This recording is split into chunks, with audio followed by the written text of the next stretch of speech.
Okay. Live? So we're back online, everybody. Alright? So we left off in Joshua chapter 2, verse 3.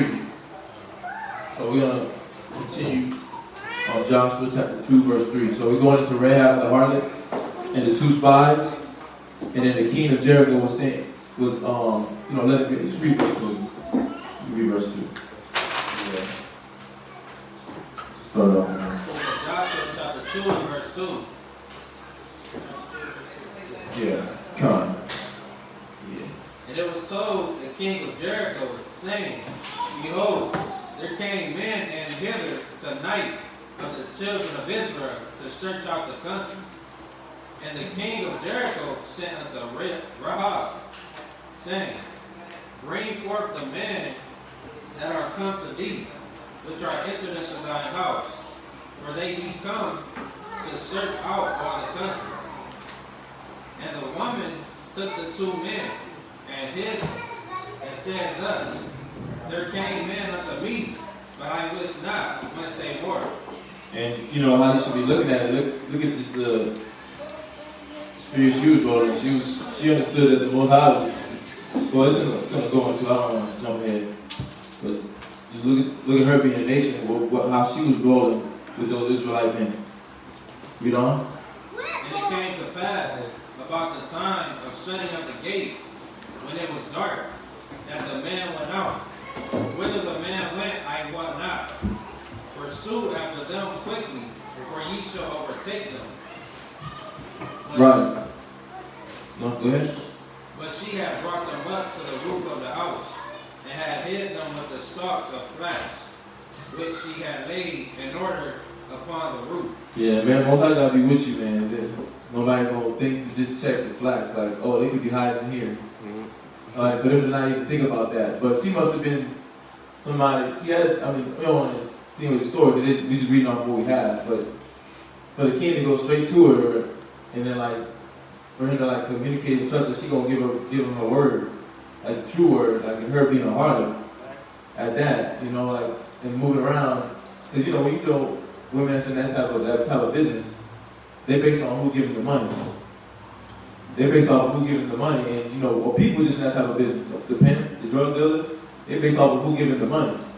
So they're on the team, the winning team, the money team. That's what they're trying to be on.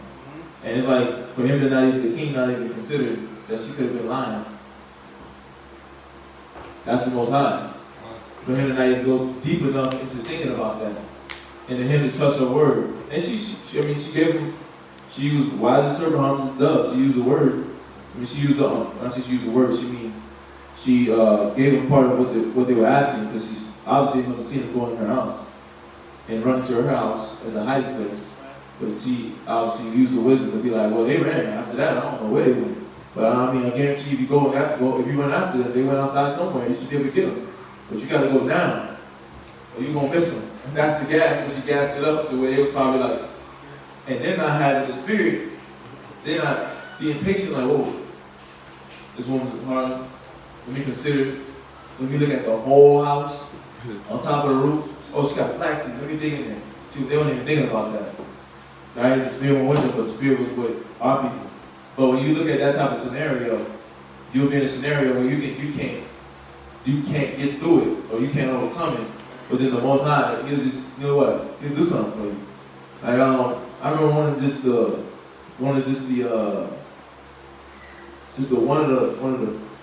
I think I got pull over like maybe 3 times. I got stopped 3 times. I gotta get a license. So, don't follow that example. But I gotta get a license. But I'm just saying, I'm still putting that out there. I'm getting my license. Don't follow that example. But I'm gonna share the story, right? I want to make sure that that's clear, that nobody think that that's okay. And what was it? Oh, I was driving past Chesapeake. I'm going home. The cop just stopped me. I don't know, they must have been looking for somebody. But he just stopped me. He stopped me. Didn't ask me for license. Didn't ask me for registration. Didn't ask me for ID. Didn't ask me for nothing. He just stopped me. And then I had all my windows down and everything. And put my windows down. He didn't ask me for anything. He just pulled up to the car. He looked in. You know, oh, my bad, mistake. I was like, huh? That's kind of shiesty though at the same time. But I was like, huh? Yeah, like, so we good? He's like, yeah, you good. My bad. And I'm even like, I look back at him as he walked into his car. And then I'm like, okay, let me go ahead because I don't know what he got going on too at the same time. I'm like, but I don't know what he had going on at the same time, but he ain't bothered me. He just was like, wrong person. It was almost like that's what he did, and then I just drove off and I was good. And he didn't think to ask me about my ID, registration, or nothing like that. He was just like, you good.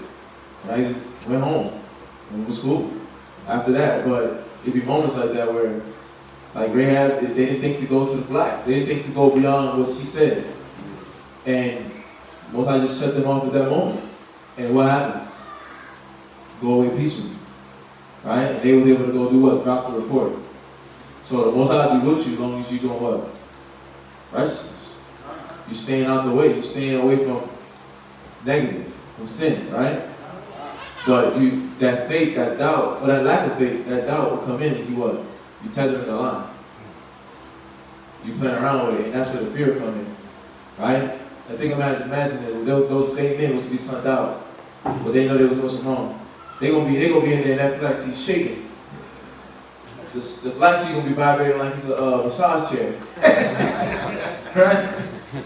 Because they didn't know what they had been doing something wrong, but they was able to be confident in their whole journey. It was scouring that land because why? They knew the Most High was with them because they weren't doing wrong, and they knew it was doing something that was for the greater good of the people. So, very, very key. If you're looking at that, you want to take some substance from it, right? So, we'll go ahead. Look at Joshua chapter 2 and verse 7. And the men pursued after them the way to Jordan unto the ford. And as soon as they which pursued after them were gone out, they shut the gate. And before they were laid down, she came up. Be good. Yeah. And before they were laid down,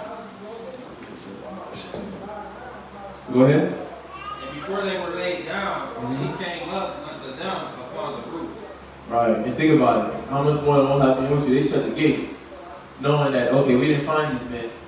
They might be in here, they might not be in here, but then we know that they just left Rahab's spot. So they somewhere running around. I don't know she don't know where they went, so we don't know for a fact that they left. So the Most High got to really be with you. But you got to be very courageous, like the scripture was saying, to not get what? Panic. Not get worried. Not get shaky, not get afraid that what's going to come up of this situation. Right? What's going to come up? Am I going to what? Not get the blessing? Am I going to get the blessing? Am I going to get the car? Am I get the car? Right? And you got to think about that. And you got to really think, how do I think in these moments where I'm seeking something and I want something, right? Or I need something? How am I acting? What's my behavior like? Am I fighting against the Lord? Or am I just doing what? My due diligence and staying on the path? In hopes, whatever happens, nevertheless that will be done. How am I acting in these moments? Yeah, and you have to really sit there and think about that. When I need the new tire, but I'm like, damn, I got this bill, that bill, this bill. But then I need the new tire so I can move around. How am I acting in my mind? Like, how am I, what thought processes, and how am I putting pieces together in my head? Am I thinking about all the negatives on why it can't work out? Or am I literally trying to figure out the solution? You gotta ask yourself that question. Because that's where you can grade yourself. That's where you're able to see what's going on with you, but these men was able to do what? Stay faithful. Stay faithful, stay patient, and resilient in the spirit of the Lord. So, but let's go back to the reading now. Verse 9. And she said unto the men, I know that the Lord hath given you the land, and that your terror is fallen upon us, and that all the inhabitants of the land faint because of you.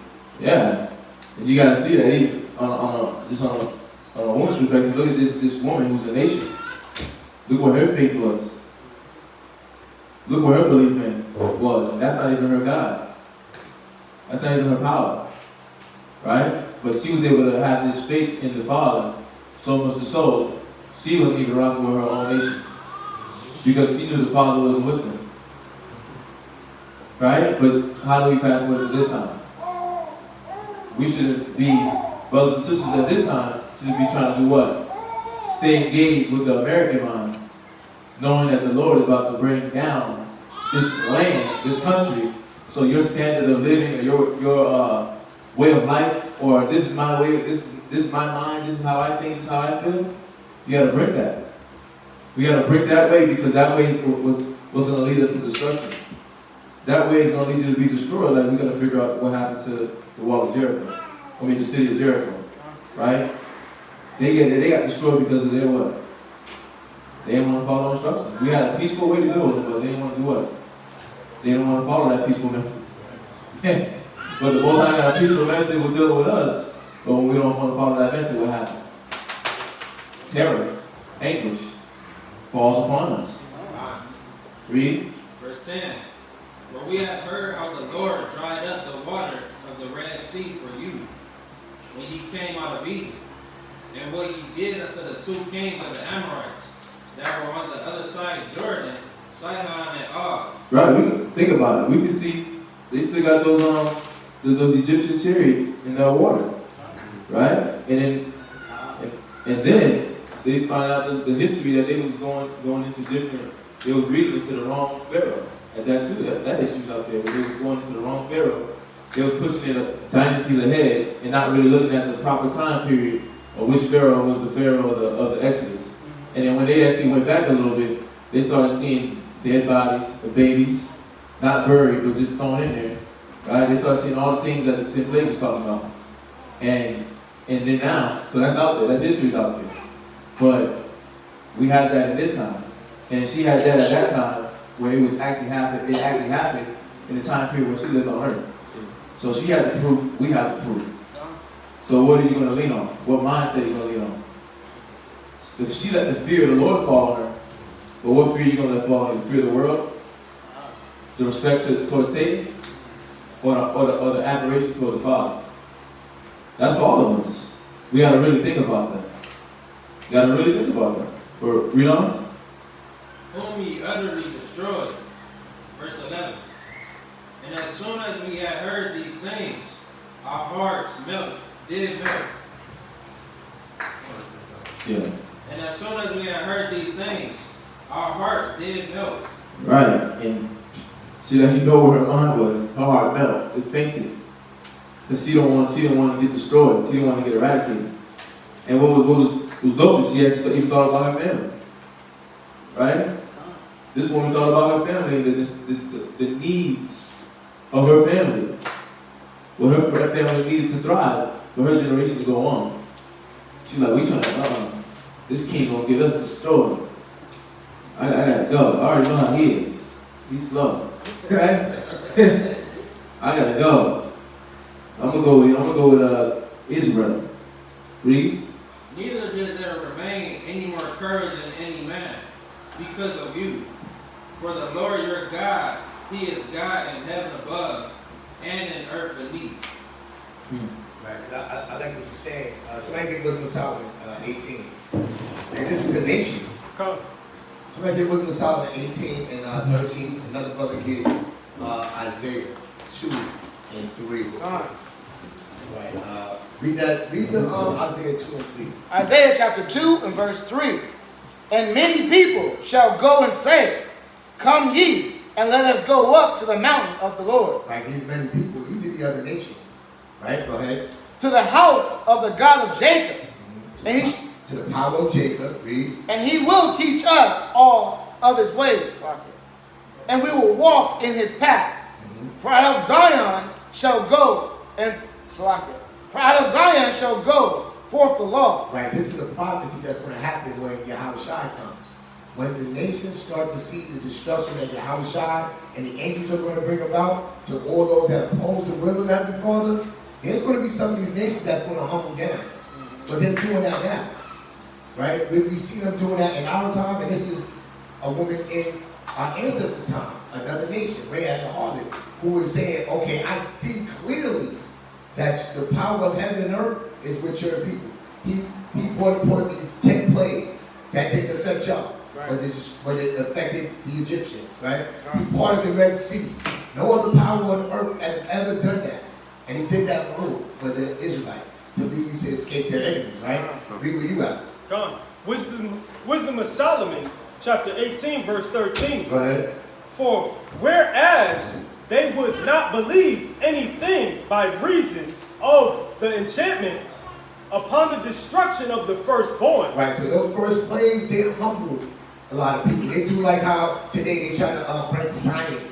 Well, the reason why the water was turned to blood because the fish died and that caused it. They try to make it logical, right? They don't want to give power. They don't want to give praise to what the Most High did for Israel, right? Keep reading.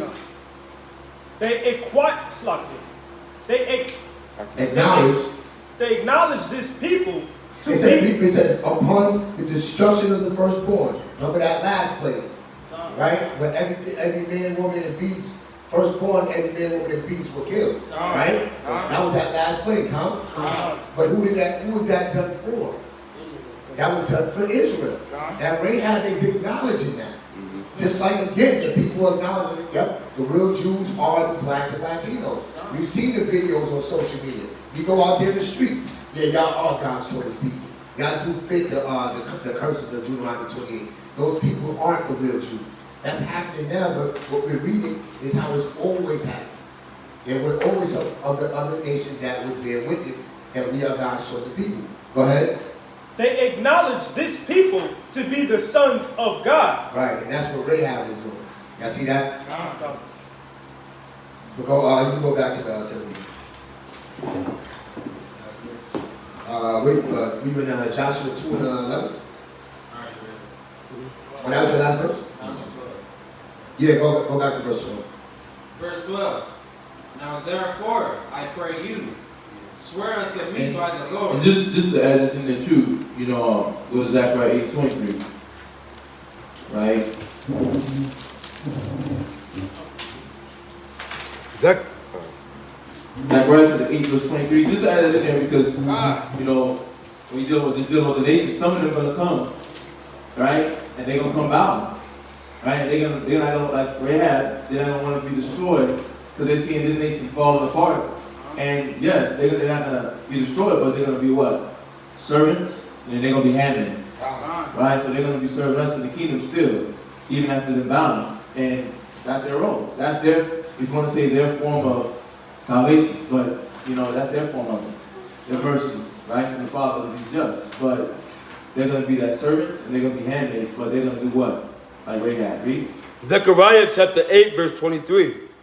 Thus saith the Lord of hosts, in those days it shall come to pass that 10 men shall take hold out of all the languages of the nations, even shall take hold of the skirt of him that is a Jew. You see that? The Most High said that's going to come to pass. They're going to take the skirt of him that is a Jew. Basically saying that what? They're going to cleave unto us. They're going to want to be around us. They're going to want to follow our laws, our customs. Because they see that the Most High is destroying this world. And they don't want to be a part of that destruction that comes with what? The nuclear fire. So they're going to want to hold on. But they're going to still end up being who? Servants and handmaids. Right? Because just like the scriptures point this out, we can't null and avoid the other part of the scriptures, right? Which is what? They're going to be slaves, right? And most are going to award them double, and then they're going to be servants and handmaids. But they're going to hold on to us. They're going to join up to us, and they're going to want to be around us because they're going to see that what? The Father is destroying. But go to Isaiah 60 and verse 3. Isaiah chapter 60, verse 3. Yeah, loud. And the Gentiles shall come to see thy light. The what? And the Gentiles shall come to see thy light. Yeah, because they see all the things the Most High is doing for us, right? And we was highlighting about that last week. Their kids they get deeper into the drugs, and we starting to do what? Trying to own our own businesses. You got our kids, they was, and of course we know we got 2/3 still doing what they're doing, but we know we got that other half, our people that's still trying to what? trying to like get out the neighborhood. They trying to like literally, they got landscaping businesses. They doing all these different things. They're doing different things, and they're coming out of that mind that Esau's getting deeper into. The nation's getting deeper into, which is what the things that all the things that kept us down, that kept us in the ghettos and slums. And as they see us rising up, and they see men rising up and knowing that they're Israel, right? They're gonna want to follow along because they know that what their time is coming. Their time is coming to an end. They don't want to get that blunt force. Yeah. They're gonna get this. They want. I'll serve. I'll wash your feet. I'll kiss your right toe. Right? They gonna do that. They're gonna want that. But you got to see that that's gonna happen as well. But they're still gonna be what serving us in the kingdom. They're gonna come to the light, but they're still gonna be serving. So they don't know avoid that fact of them being enslaved. Go ahead, Chase. No. Sharina, I had a question. yes, ma'am. So, Rahab and the spies, how did she know that they were like Israelites? Were they wearing like fringes, or was it something that made her know that that's who they were? Well, the king, remember the king told her, the king didn't tell her in verse 2 and 3. He said, it was told the king of Jericho, saying, behold, there came men in hither to the night of the children of Israel to search out the country. And the king of Jericho sent unto Rahab, saying, bring forth the men that are come to thee, right, which are entered to the house, for they be come to search out the country, all the country. Well, obviously the king already know who they are, so he probably let her know what was going on. And obviously it's like, this is your enemies. This is not your nation. They're coming out to spy out your homeland, right? So of course you're gonna let them know who they are and what they're doing. Think about it. They just did this to Egypt. They just did that to this country, right? They was going all out through the wilderness and raining hell on people that was what? I mean, they're going off of their outlook, but nonetheless, to them, we were raining hell on people, and they were trying to make sure that they was a part of that. So of course he was gonna address to her who exactly they were. Yeah, so that's how she would know. And of course, I don't doubt they was wearing something that probably was, they was probably wearing something that was striking. Because for them to even know that, oh, these guys are men of Israel walking in our country, they had to wear something that was capturing the people in the city's attention to go to where it got to the king, right? To get to Rahab. You guys know? Yeah, and it's just like today. Like, how do you know when you see this dark-skinned individual or this light-skinned individual if they're a Hebrew Israelite? We don't judge by we can't judge by the sight of eye. So you'll see somebody, sister got a hand wrap on, she got fringes on her body. Oh, okay. Oh, shalom, shalom. Same thing you see a brother. Because every brother with a beard don't mean he's in the truth, does it? Yeah. I mean, that's pop culture right now. He got a beard and braids. You're going to say, y'all watch, you're going to salute every brother you see. You're going to see he got fringes or he got the tassels. He might even have on a shield of David. He might have on something from Chosen Creations. Something from Chosen Creations. Right? Shameless plug. I'm serious. He might have on something that is Israelite culture. That's what makes us stand out from the nation. That's how we do it. We wear our fringes because it's the law. The other nations that you see, you see fringes coming back out. It's fashion. You see fringes on pants. You got women wearing fringe pants. But the border blue is what makes us distinctive because we keep the law. Huh? Yeah. And but that question answer your question, right? Okay. Did you finish that one? I'm in the second verse, second line. I'm in. Go ahead, read on. Come, and kings to the brightness of thy rising. Right. They're gonna see that the Most High is destroying everything, and they're gonna try to what? Seek to please us. Where's that one at? Seek to please.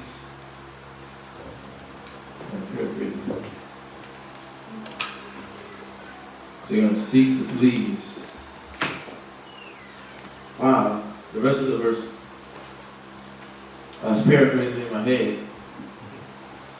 It's about seeking to please us. They're going to seek to please the sons, their daughters, sons and daughters. You got it? Yeah, but let's jump back to reading why they find it. Go back to the reading. They're going to find that one. Verse 12. Did y'all get the Zechariah and the, Isaiah, right? Oh, you got it? There you go. Job chapter 20 and verse 10. Uh-huh. His children shall seek to please the poor. You see that? They're going to seek to please us. Because they see what? Everything's falling. Right? Everything's falling apart. The nation's falling apart. Look at it. The malls is falling apart. Right. Their financial, their country's falling apart. Everything's dying slowly.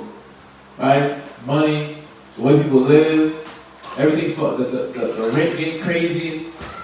You in a house that you can probably put up for foreclosure, just based off the standard of how it looks. But they charging you high money for that. Alright? Just by the standard of how it looks. It look like it's beaten down, broken down. I was looking at the houses recently, and I was looking beaten down, and they taxing you a lot of money for it. Because they what? They renovated the floor with some cheap tile.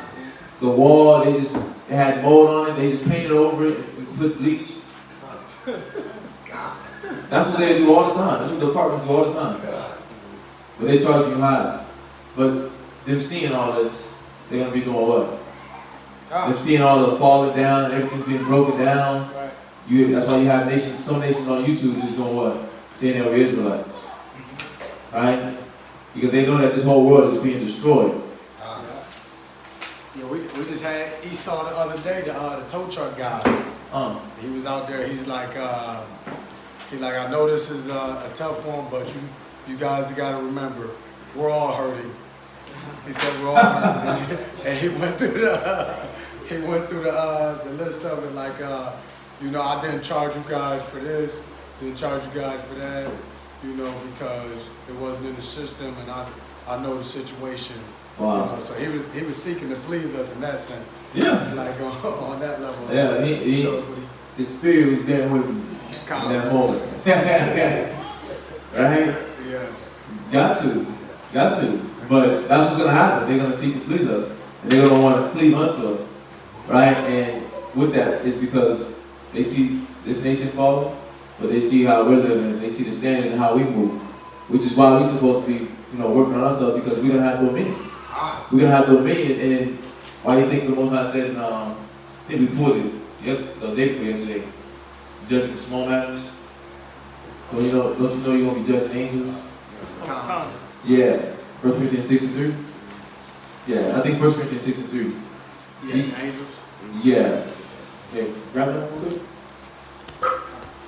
Yeah, did you finish that? Ah, sir. Go ahead. God. It says, his children shall seek to please the poor, and his hands shall restore their goods. You see that? They're gonna end up doing that. They're gonna give back what they took. Huh? They're going to pay what they owe. They're gonna repay what they owe. You gonna get everything that you lost, everything that we lost as a people, we gained our heritage, right? We're regaining our spirit. We're working on those things, but they're gonna give back everything that they took from us when we was what? Kings and queens. Right? All the diamonds, all the crowns that we see that they got in Europe, right? And all the things that they got in the Vatican, all that's gonna come right back to us. And they gonna have to get that back. Right? We're gonna take it, some gonna give it, and some not gonna want to give it. So we're gonna take it. Right? What they say is we're gonna borrow, slang. Right? But we're gonna take it. We'll read that. 1 Corinthians chapter 6 and verse 2. Do you not know that the saints shall judge the world? And if the world should be judged by you, are ye unworthy to judge the smallest matter? That's why we gotta master where we at right now. Master our environment with each other right now, and learning and being judicious and just and fair and loving and patient with each other, so that we can learn to what? Have dominion. Because in all that, you're gonna learn how to manage things. You're gonna learn how to order things right. And then what are you gonna be on top of then? At the end of the world, who are we gonna be on top of? The nation. But we gotta learn how to what? Have dominion. Have rulership. And it starts with our spirit, but then so we're gonna be able to do what? Have dominion over them. Have rulership over them and reward them double as they rewarded us, right? And the Most High will put us in that spirit. You're gonna be having practice in that spirit, rehearsing the righteous acts, and then he's gonna what? Twinkle you with the spirit to be able to do what? Handle them. what you wasn't able to obtain in this lifetime, he's gonna twinkle you. But you gotta be working for it in this lifetime if you want that blessing. I know everybody got somebody that they're like, I gotta give them. Temptation-wise, right?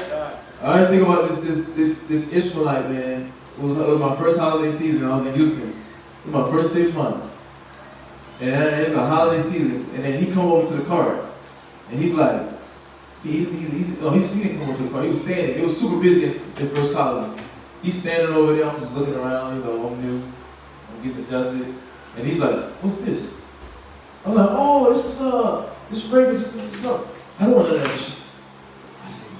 I said, he did it like I was like bottom barrel, bum, a piece of a speck, right? Like he just a piece of meat that he looked at and he just like, I don't want this on my plate. That's how he did it. I was like, oh, that's my guy. That's my guy right there. But for us, but for that time to come, rehearse the righteous acts right now. And we got to work on ourselves. And we got to learn to judge the small matters. We got to focus on the most important thing, which is each other. Because that's a residual effect right there. That's a residual effect blessing right there, most High gonna give. So, and we got to just be working on ourselves. But back to the main point, you're going to have nations that's going to what? They're going to please. What would we judge the angels on? That's a question. I'm going to say that for Zach. He's gonna answer that one for you. All right. Yeah, it's a big one. But let's see some Joe. But let's get back to the reading. Did you finish that? You wanted the angels part? We read that. That's what she asked. No, we get to that one. We get to that one? No. Go ahead, read it. It says, know ye not that we shall judge angels? We read that. Go ahead. Go ahead. How much more things that pertaineth to this life? All right, it's gonna be something more on a higher level than what we deal with, right? That we're gonna deal with them on. That much we know, but it's gonna be definitely something higher. But we know right now the Most High God is mastering the small things, the things on earth, things that we have to deal with on earth. Yeah. You didn't read this one? Verse 12? No way. Oh, okay. Oh. Well, you read verse 12. Go ahead, you can read. Verse 12. Now therefore, I pray you, swear unto me by the Lord, since I have showed you kindness, that you will also show kindness unto my father's house, and give me a true token.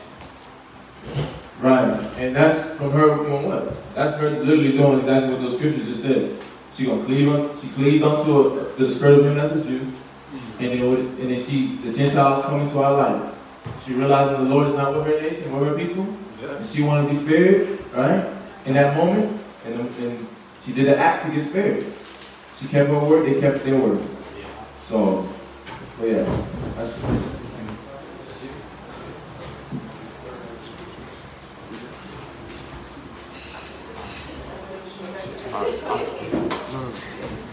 It's not. This is the fourth reading?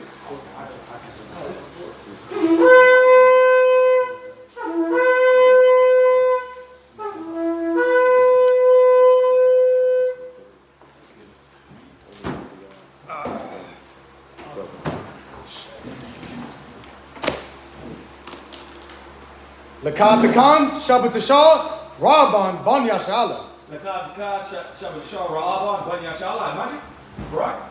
Yahweh Shem Yahushua Barakatam. Yahweh Shem Yahushua Barakatam.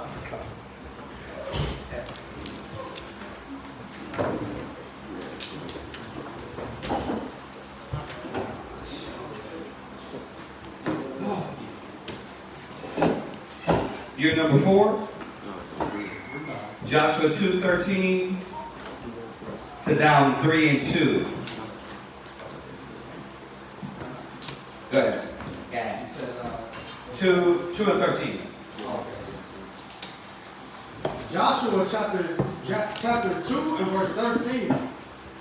and that ye will save alive my father, and my mother, and my brethren, and my sisters, and all that they have, and deliver our lives from death.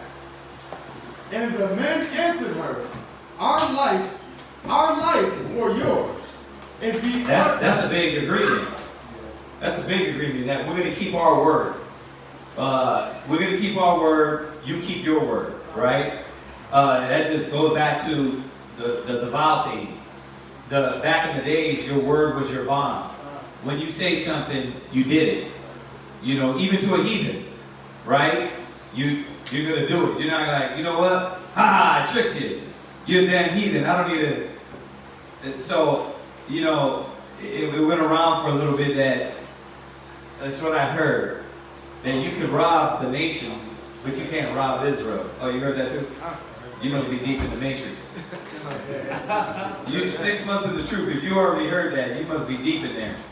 Because yeah, that is a maniac. You're out of your mind to believe that. First of all, the scriptures say obey the laws of the land. That's the laws we obey. We don't gotta obey the gay parades, but we don't just go robbing anybody. We don't rob anybody. See, but that logic is that thug mentality engrafted into the truth. Like it's not even priestly. It's like I still want to be I gotta say it, a nigga in the world, and I want to engraft that without the cloth of a true believer. Right? We have never ever thought that. Like, as long as I've been in the truth, for 35 years in the truth, from the elders, I can get your shy on the phone right now, and he'll tell you, no, we ain't never taught that. But that's what these newly sprung up cats. I don't want to do it the old way. I don't remember the old path, so I'm doing what? I'm changing little things. And people believe that madness. And then you're doing stupid stuff like that, right? Like, oh, you know what? I can commit adultery with a heathen because she's a heathen. Yeah. That's unlawful. Adultery is unlawful. So, just to show you, in this instance, how we still kept an agreement and didn't, we didn't say, oh, you a heathen, we got you. You know what I mean? We tricked you, chopped her up. No, we stuck to the agreement. Y'all see that? All right, go ahead. Verse 14. And the men answered her, our life for yours. If ye utter not this our business, and it shall be, when the Lord have given us the land, that we will deal kindly and truly with thee. Then she let them down by a cord through the window. For her house was upon the town wall. Right. And she dwelt upon the wall. Right. And she said unto them, Get you to the mountain, lest the pursuers meet you, and hide yourselves there 3 days, until the pursuers be returned, and afterward may ye go your way. Right. Go to Hebrews real quick, just to throw this one in here. Hebrews 12. You got it? Hebrews 12 and or is it 11? I'm sorry. The 8th chapter? It is 11. 11 and 31? Yeah, read that. Hebrews chapter 11 and verse 31. By the faith, the harlot Rahab perished not with them. No, read it again. By faith, the harlot Rahab perished not with them. Right, so she had faith that these cats would abide by their agreement. She had faith. She believed, right? That these cats would be faithful to what they said. Go ahead. That believed not, when she had received the spies with peace. Right, check that out. So just a little note in there to show that. No, when it said in Deuteronomy that this is your wisdom in the sight of the nations, like literally, that was our wisdom. Like, we didn't all of a sudden lose the standard around the heathen. That was more the reason to uphold the standard, to show them that our God is better than your God. Right? Yeah, what's up? Oh, no. You got, what's up? No, What's that, man? I'll just agree with you. Right, yeah. I concur. Right. So, you know, and that's where we got to see that, like, you don't become them, right? We don't act like them. We're supposed to show the difference between the clean and the unclean, right? The Most High's, this is the whole theme of the Bible. The Most High made you the lights of the world, be the light, right? Children of the light. Go ahead. Read on. Oh, Yeah, back to the reading. Joshua chapter 2, verse 17. Uh-huh. And the men said unto her, we will be blameless of this thine oath which thou hast made us swear. Check that out. So you were making this vow, you were making this agreement, you would do what? You'd keep that oath. Y'all see that? To anybody. Right? That's why they make you do that now. Make you sign agreements. That T-Mobile, that AT&T agreement, that light agreement, that cable bill agreement. They know about oaths. They make you stand in front of Congress and what? Hold your right hand up, right? And then you make that oath, that agreement. And your word is your bond. You could be what? Prosecuted if you don't stick to your oath. Right? Go ahead.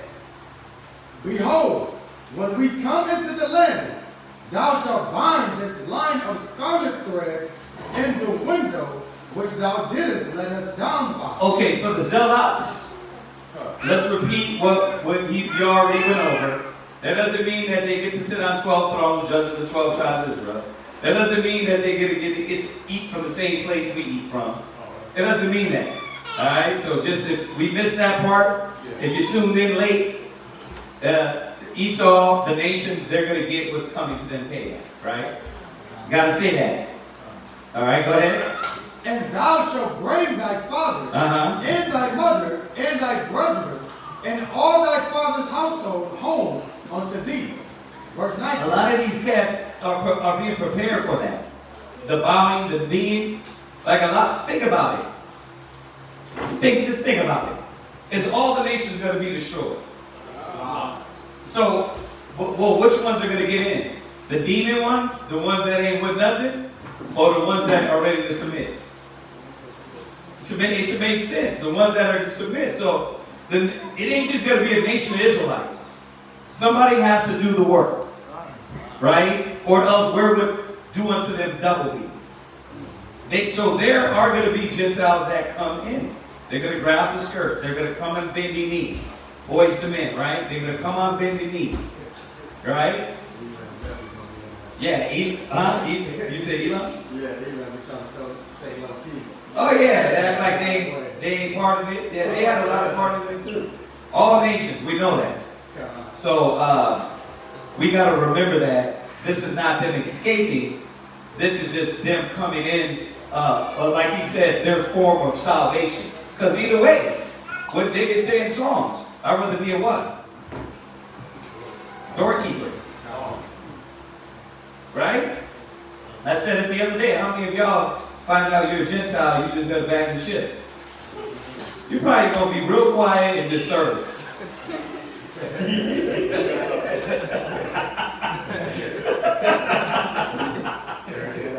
You're probably going to be like, you know what?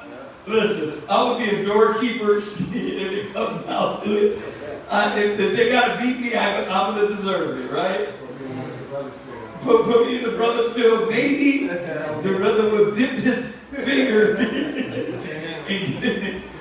But the fact is, who's dumb enough to be like me? Go against the Father. Right? Nobody. So there's going to be a lot of Gentiles that come on bending knee. And I like that Joe, their children are already doing that. They're already seeking to please the poor. They're already doing that. Right? Getting, trying to do their little alms deeds. They got to do more than that. That's why we gotta start our Cornelius Foundation, to where all the Gentiles that want to help out, they can help out, right? Old school, right? to where they can go ahead and give and help and support. I mean, that's all they got. They gonna have to, right? Go ahead. Verse 19. Uh-huh. And it shall be that whosoever shall go out of the doors of thy house into the street, his blood shall be upon his head, and we will be guiltless. And whosoever shall be with thee in the house, his blood shall be on our head, if any hand be upon him. And y'all know how strict vows are. Remember the brother we just read over it? Who was it that made that vow? Said the first one. Did we read that yet? That was in Deuteronomy? No, that was a question, but we didn't read it yet in our readings. No, that's in what? Judges, right? Oh yeah, we're gonna get there, but Jephthah, this cat got those young memories. Yeah, Jephthah, right? He made the vow. What? Man, the first thing. Is it getting hot in here again? No? Okay. Yeah, Jephthah made that vow. He made that agreement. Right? What? Right. So, all right, come on. Let's read on. He made the agreement. First thing that comes to my door is yours. It ended up being his daughter. You got to watch what you say. Watch what vows you make. Come on, read on. Verse 20. Uh-huh. And if thou utter this our business, right, then we will be quit of thine oath, which thou hast made us to swear. And she said, according unto your words, so be it. And she sent them away, and they departed. And she bound the scarlet line in the window. And they went, and came unto the mountain, and abode there 3 days, until the pursuers were returned. And the pursuers sought them throughout all the way, but found them not. So the 2 men returned, and descended from the mountain, and passed over, and came to Joshua the son of Nun, and told him all things that befell them. And they said unto Joshua, truly the Lord hath delivered into our hands all the land. For even all the inhabitants of the country do faint because of us. Joshua chapter 3 and verse 1. And Joshua rose early in the morning, and they removed from Shittim, and came to Jordan, he and all the children of Israel, and lodged there before they passed over. And it came to pass after 3 days that the officers went through the host. Yeah, verse 3. Oh, verse 2? Was that verse 2? Yeah, all right, thanks, brother. Come on. Yes, sir.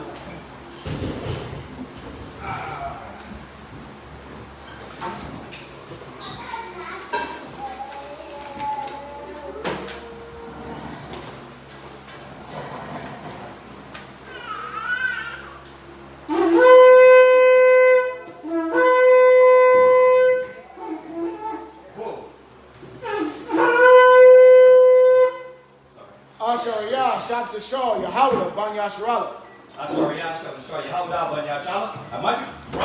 Yahweh Bahashem Yahshai Brakatham. Yahweh Bahashem Yahshai Brakatham.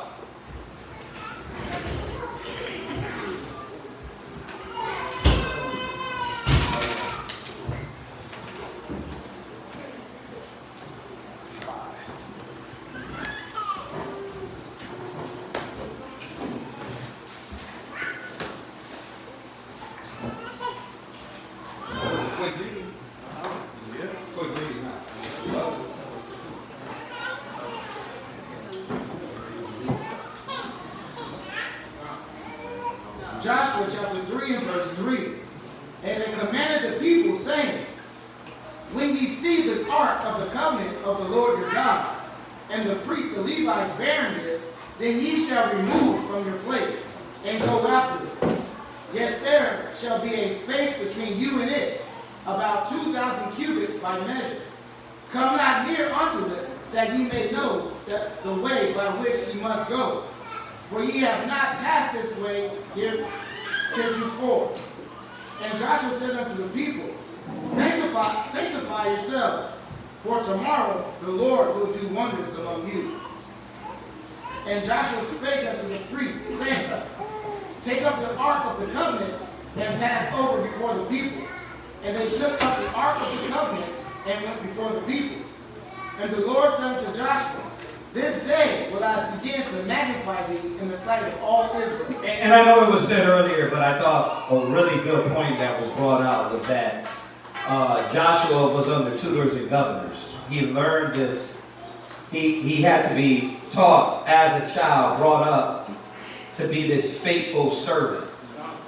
Y'all were nailing it earlier when you said, like, it wasn't just it's going to be a quick flip of the wrist. It was something that was learned, right? It's gonna be instilled in us. And once we realize that the Bible, that the change is work. A lot of change can happen in your life.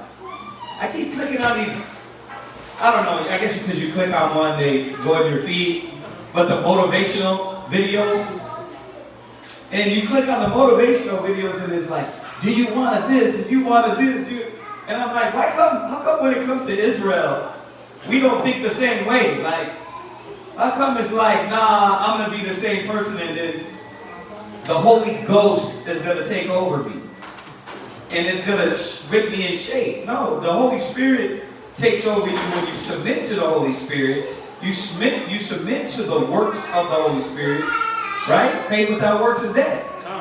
So it's like anything, everything else in this life. It's going to be hard. In the sweat of your brow, you're going to have to realize how to achieve, how to accomplish, how to accomplish. So all that self-pity and you want to be a victim and you can't do it. Yes, you can. Right? What's your president say? Yes. You're supposed to say, he's not my president, Lord. Right, but yes you can, right? People believe that. How come when it comes to the Bible, it ain't the same way? Why? How come it ain't the same way? Tell me, Tell me, brother. Because it was written in parables, right? I like that one. My sheep hear my voice, right? Be ye not hearers of the word, but be doers, right? It's not meant for everybody. I get that. We can go right to that. I didn't want to go there. I'm trying to motivate. Like, you're wicked as hell, that's why. Slow. Like, I didn't want to go there. I'm saying we gotta bethink ourselves and realize that it is the same way. Yeah, when you come down to it, when it's all said and done, it's your heart's desire. We get that. True. What? I was going to say lean into their own understanding. But if you, my thing is, that doesn't even got nothing to do with it really, because in this instance, you're right. What I'm saying is, if your method is not working and your life is failing, damn, you gotta snap like, damn, wait a minute, I'm jacked up. And I know I'm not the only person like that. Like, there's a lot of brothers and sisters that are like, wait a minute, I'm this age, it hasn't worked so far in my life, right? I taught my kids a bad example, family bad example, and I'm at this age. Okay, I don't got it right. So, yeah, it's about understanding, but it's about realizing you don't have it. Humble enough to know that I got to relearn. He said it best, if you bethink yourselves. Right? That means what? We ain't got it. Without Yahweh. Go ahead. Verse 7. And the Lord said unto Joshua, this day will I begin to magnify thee in the sight of all Israel, that they may know that, as I was with Moses, so will I be with thee. And thou shalt command the priests that bear the ark of the covenant, saying, when ye are come to the brink of the water of Jordan, ye shall stand in Jordan. And Joshua said unto the children of Israel, come hither, and hear the words of the Lord your God. And Joshua said, hereby ye shall know that the living God is among you, and that he will without fail drive out from before you the Canaanites, and the Hittites, and the Hivites, and the Perizzites, and the Gershites, and the Amorites, and the Jebusites. Behold, the ark of the covenant of the Lord of all the earth passeth over before you into Jordan. Now therefore, take you 12 men out of the tribes of Israel, out of every tribe a man. And it shall come to pass, as soon as the soles of the feet of the priests that bear the ark of the Lord of all the earth, shall rest in the waters of Jordan, that the waters of Jordan shall be cut off from the waters that come down from above. And they shall stand upon an heap. And it came to pass, when the people removed from their tents, to pass over Jordan, and the priests bearing the ark of the covenant before the people. And as they that bear the ark were come unto Jordan, and the feet of the priests that bear the ark were dipped in the brim of the water, for Jordan overflowed all the banks, all the time of the harvest. That the waters which came down from above stood and rose upon an heap very far from the city Adam, that is beside Zeraton, and those that came down toward the sea of the plain. Even the salt sea fell and were cut off, and the people passed over right against Jericho. All right. Y'all got any questions? You read to verse what, 17? Is there something? It was just to verse 17? Right. God. Are we going to 17? Yeah, just read verse 17 and then you start at 50. Verse 17. Yeah, go ahead. And the priests that bear the ark of the covenant of the Lord stood firm on dry land, like on dry ground, right in the midst of Jordan. And all the Israelites passed over on dry ground until all the people were passed clean over Jordan. Okay. You had a question? So what just took place, that happened at the Red Sea too? Like the parting of the Red Sea, is that the same thing that's going on right here?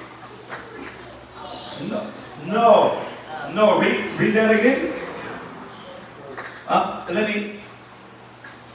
I'm sorry, where are we at?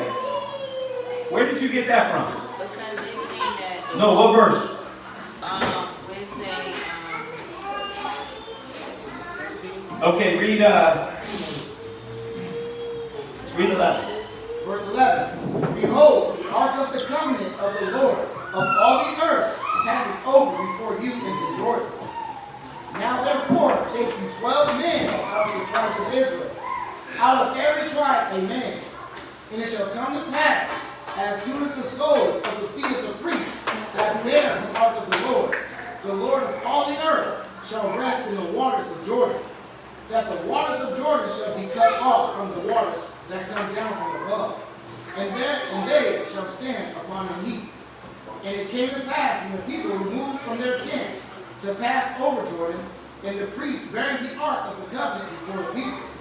And as they that bear the ark were come unto Jordan, and the feet of the priests that bear the ark were dipped in the brim of the water, for Jordan overflowed all the banks all the time of harvest. That the waters which came down from above stood and rose up upon a heap, very far from the city Adam, that is beside Zeraton. And those that came down toward the sea of the plain, even the salt sea, fell and were cut off. And the people. Yeah. So he opened it up to the part to where, I missed that. I was talking to him. Yeah. So he opened it up for them. Probably not to the grand as the Red Sea, but yeah. Off the topic of the reading?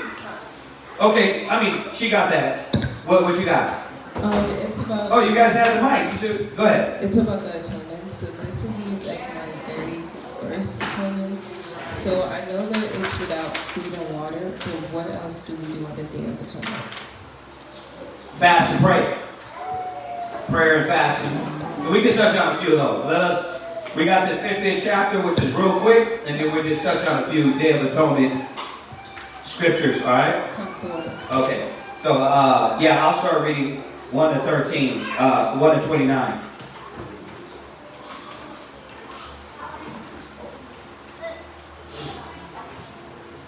Ecclesiastes 50, verse 1. And I think, once again, we went over this, but, did we go over this one too? But to be in line with Houston and Rochester, we wanted to, I think we were a little bit ahead.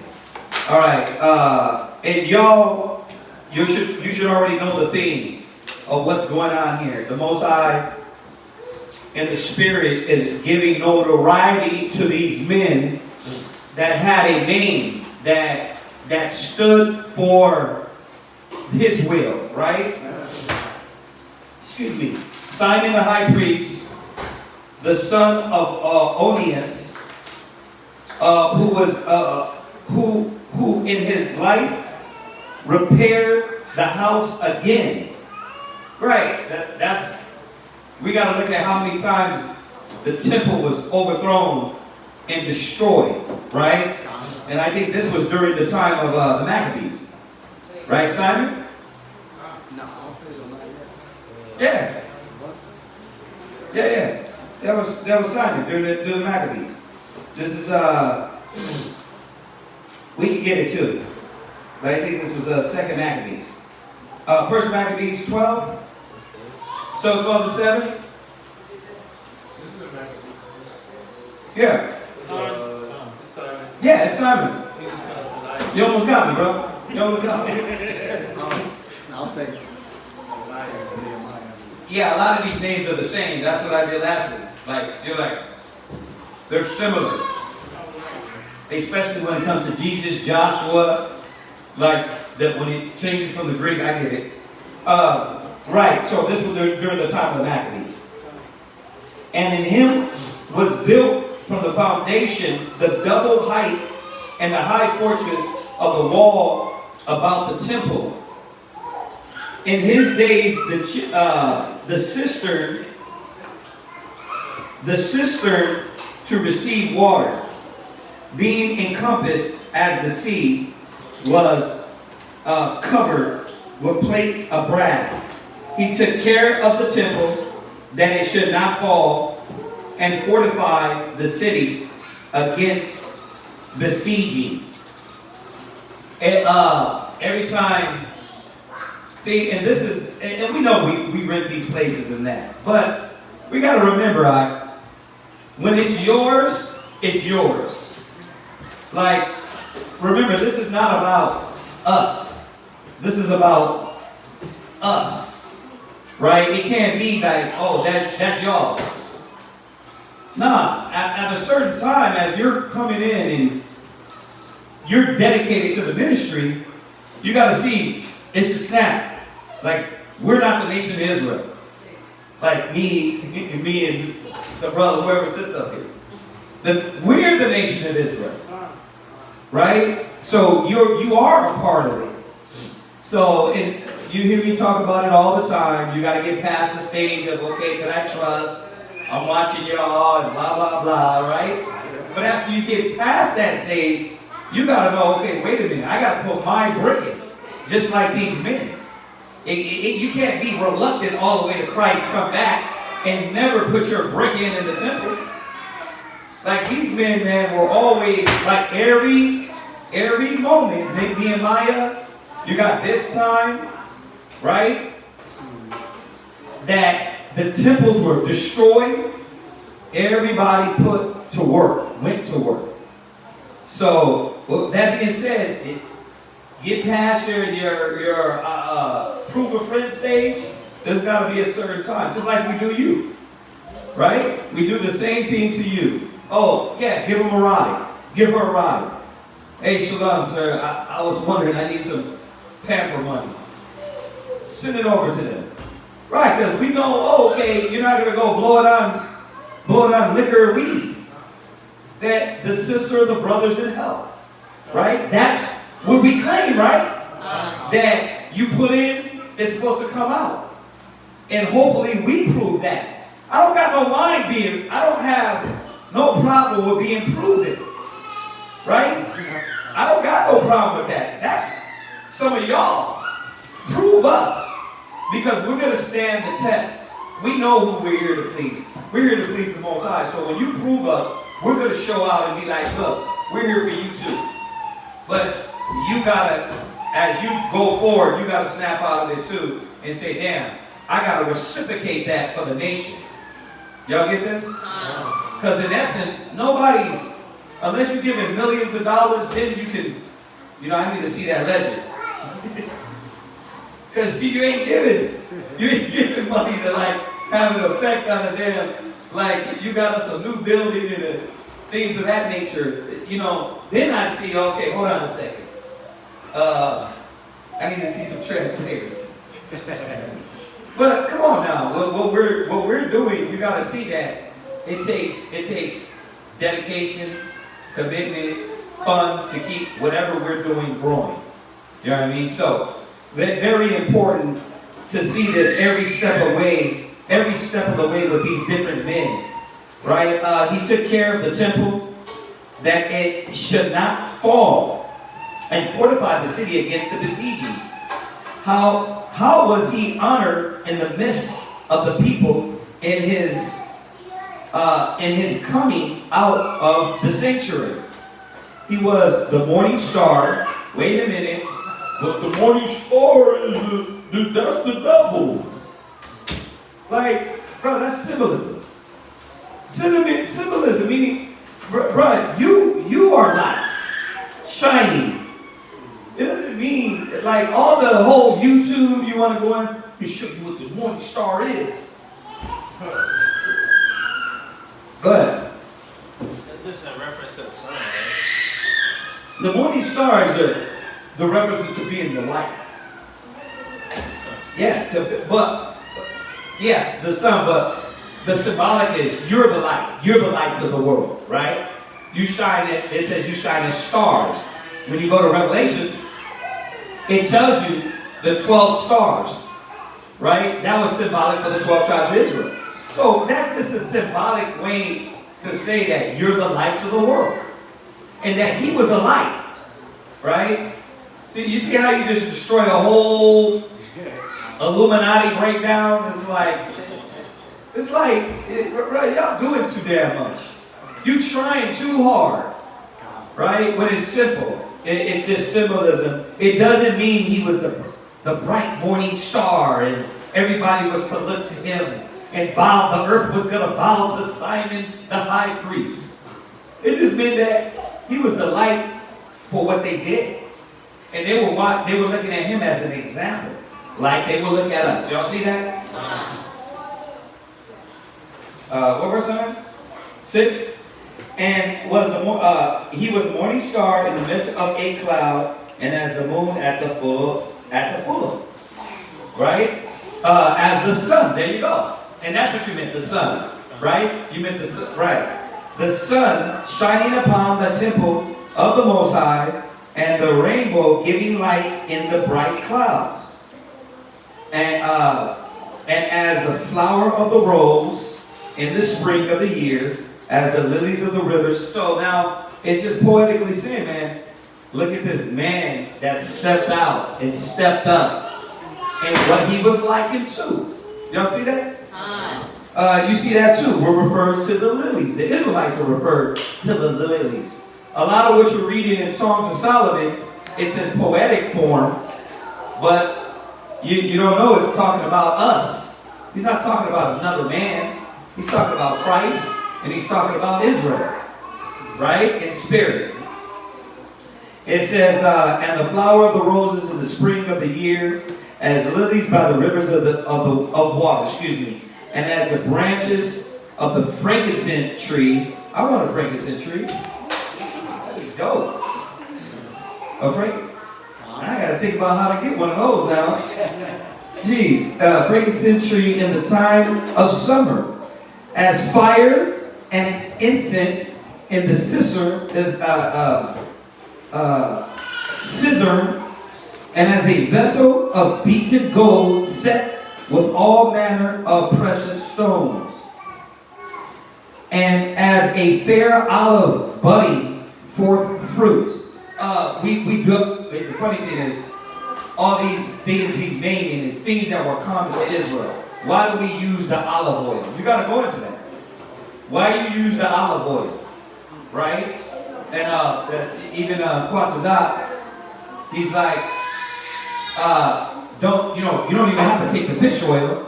Take a spoon of olive oil for your stomach, the digestive system, for your you on that too? Yeah, I was just talking to him about that. Oh, really? Yeah, the spoon of olive oil. You don't even gotta go get the pills. Spoon of olive oil, right? The olive tree was a big thing with us, budding forth fruit, and as a cypress tree that groweth up to the clouds. When he put on the robe of honor and was clothed with the perfection of glory. When he went up to the holy altar, he made the garment of holies honorable. Right?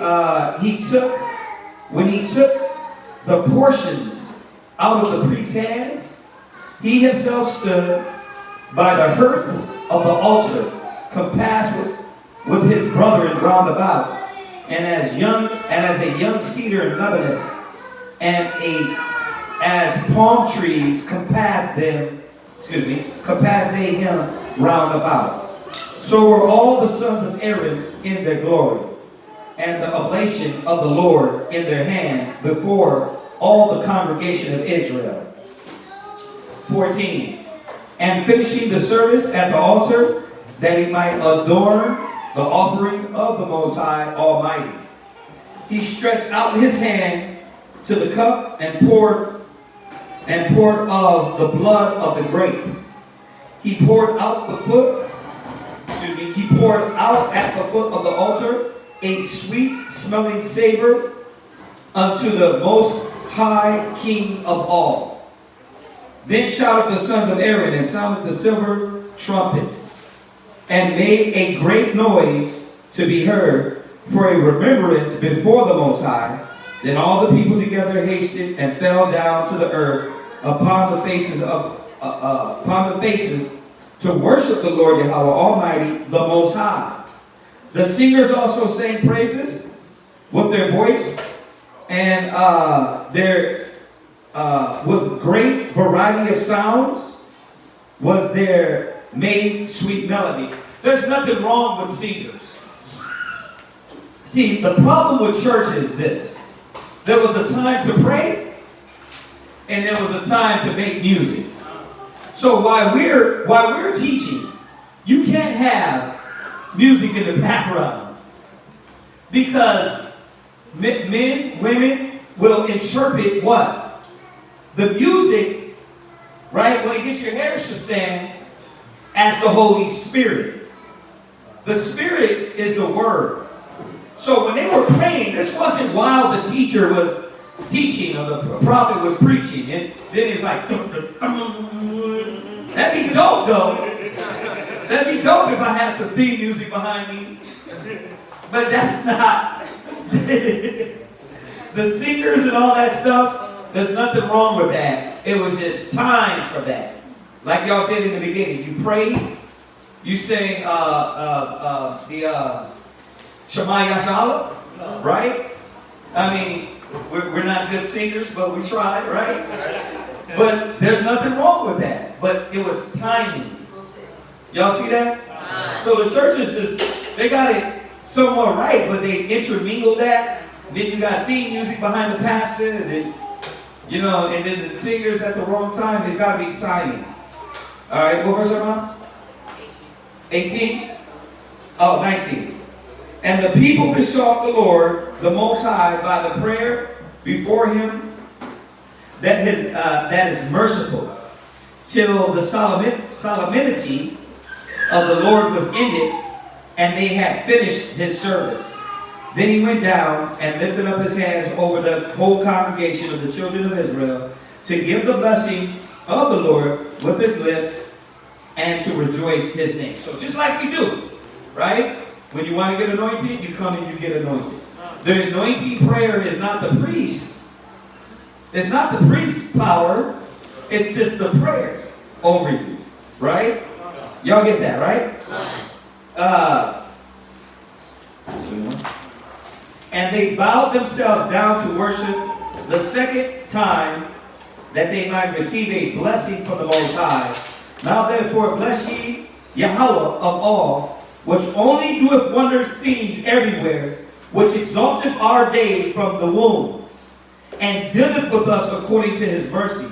He grant us joyfulness of heart, and that peace may be in our days forever.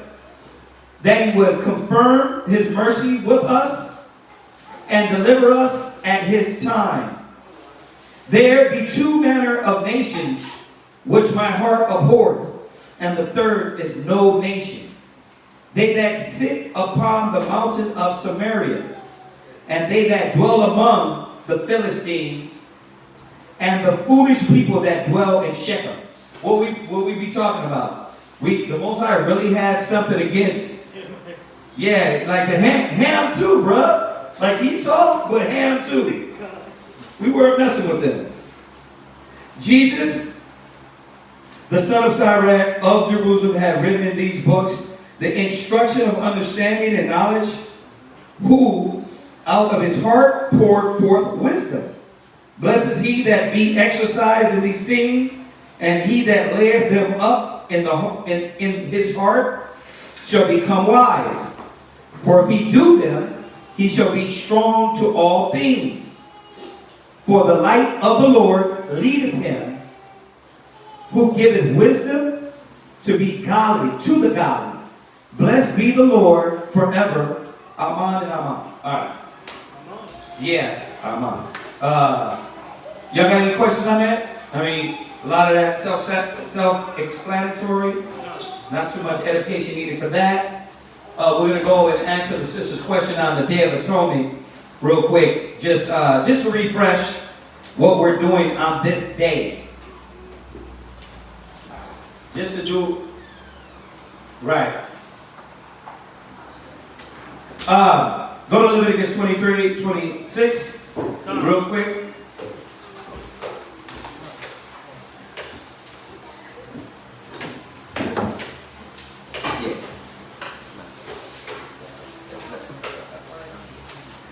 Read that. Leviticus chapter 23, verse 26. And the Most High spake unto Moses, saying, also, on the 10th day of the 7th month, right, there shall be a day of atonement. It shall be in holy convocation unto you. Okay, so for the sister, let's just reiterate this.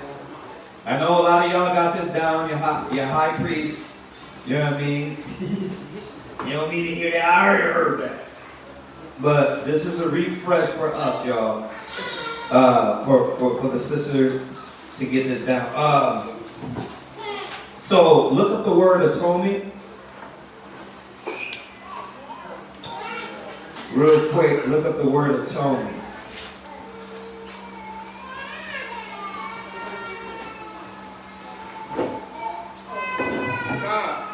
Atonement.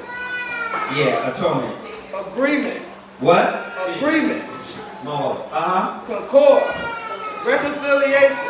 Right. Agreement, concord, reconciliation. This is a time that we're reconciling ourselves to the Most High. Go ahead. After enmity or controversy. Right. What is the controversy? That we're wicked.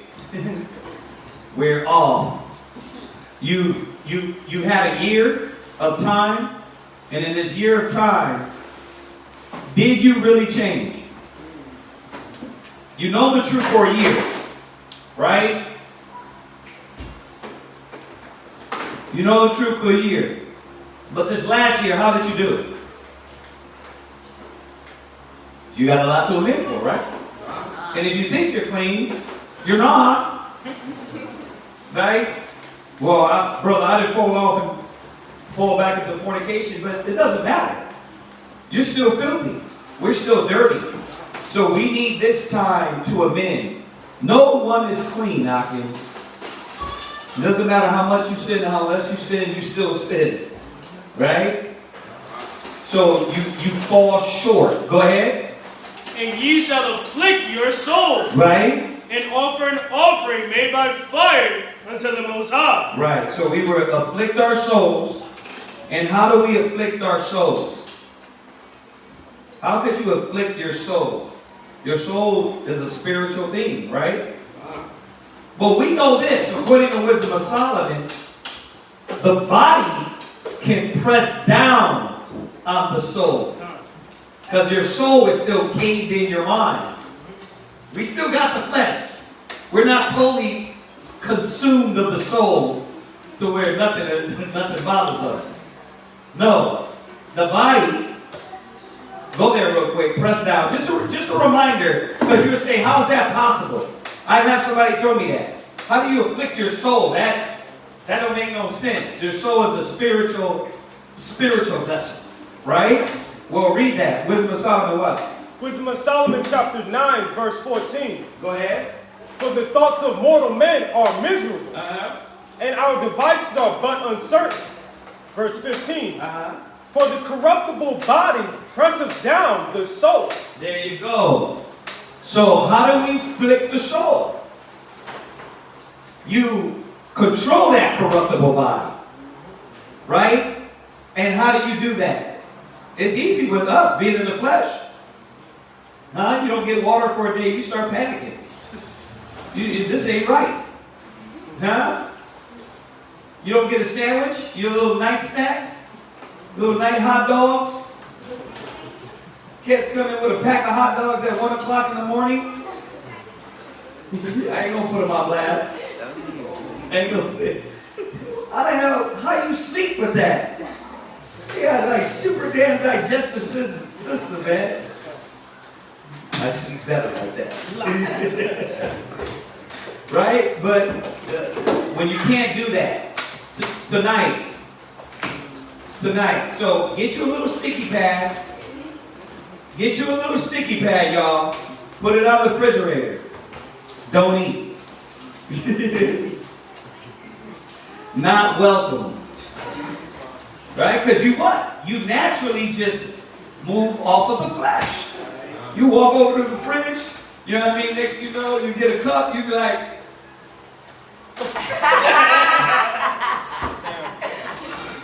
then you call me like, so what do you do when you do mess up? Keep going, brother. Keep going. Don't worry about it. The most, right? Remember, we're rehearsing. This is rehearsal. Now, but you gotta know yourself, right?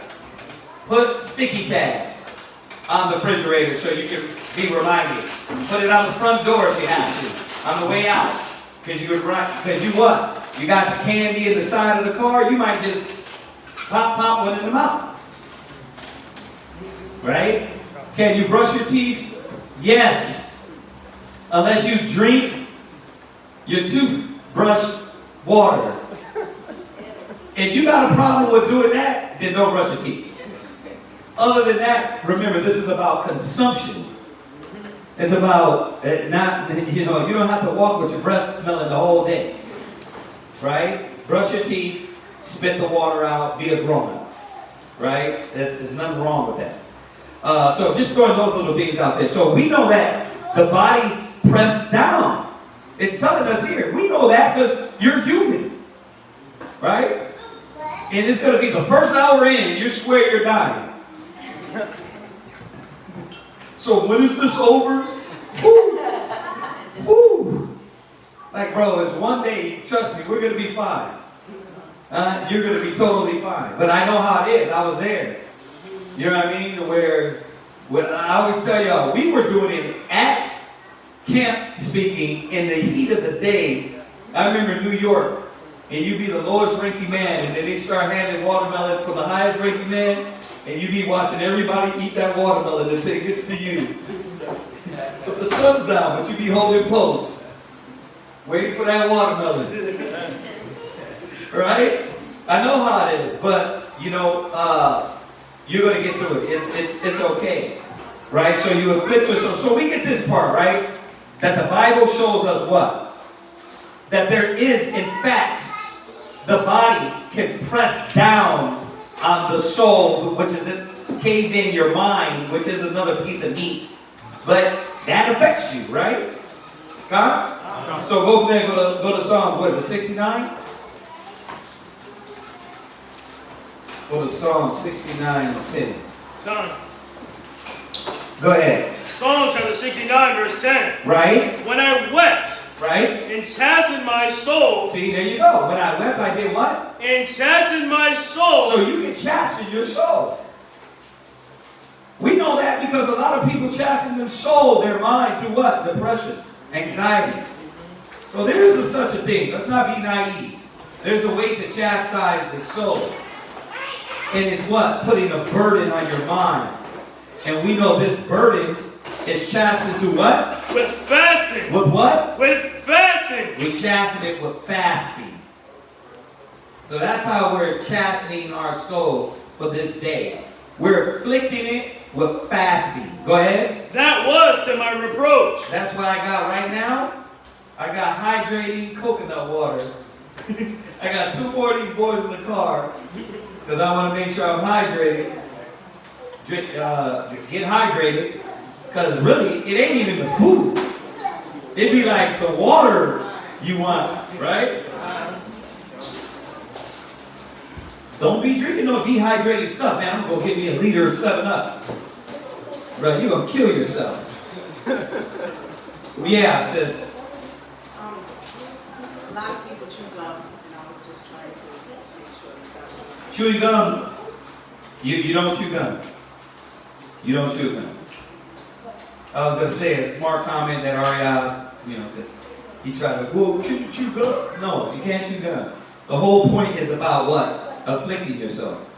Chewing gum fixes your stomach into thinking what? Anybody know what that does? What? It treats the digestive tract to the thing you're eating, so it starts breaking. Yeah. So in essence, you hurt yourself doing that. But you don't supposed to. Right now, it's supposed to be none of that. Nothing in your mouth, no food, no consumption of food or water. Y'all get that? So what about if you chew it up and just let it sit there?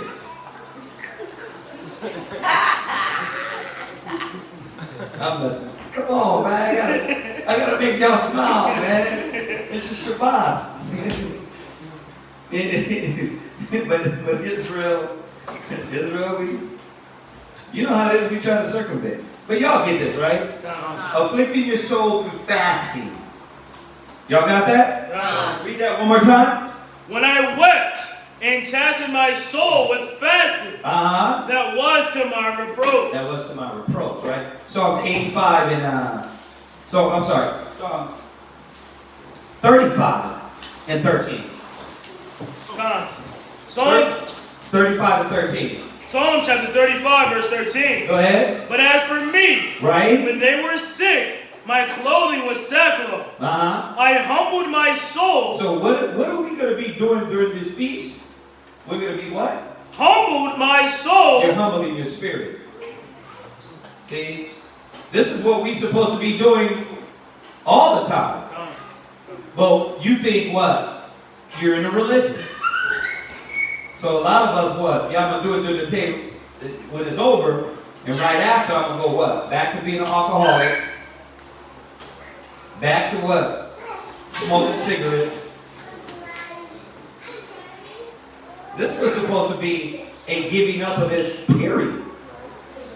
But why does the Most High God is doing these things? Because He's going to say, you knew. But I was online and I was saying con all the time. I never knew you worker of iniquity. I was agreeing the whole time with you. We got to be born again, y'all. We got to be born again. You have to examine yourself whether you be in the faith. You got to look at yourself. You got to start checking your own mind. So every year, the Most High has given us all these feast days to what? Reconsider, relook at ourselves, check our minds, and to have another chance. You got another year. Go in and act out again. Oh, you acting out again. How many years you been in the truth? You still acting like a child. You're still disobedient, a rebellious child at that. Y'all get this? Okay, let me throw this out there.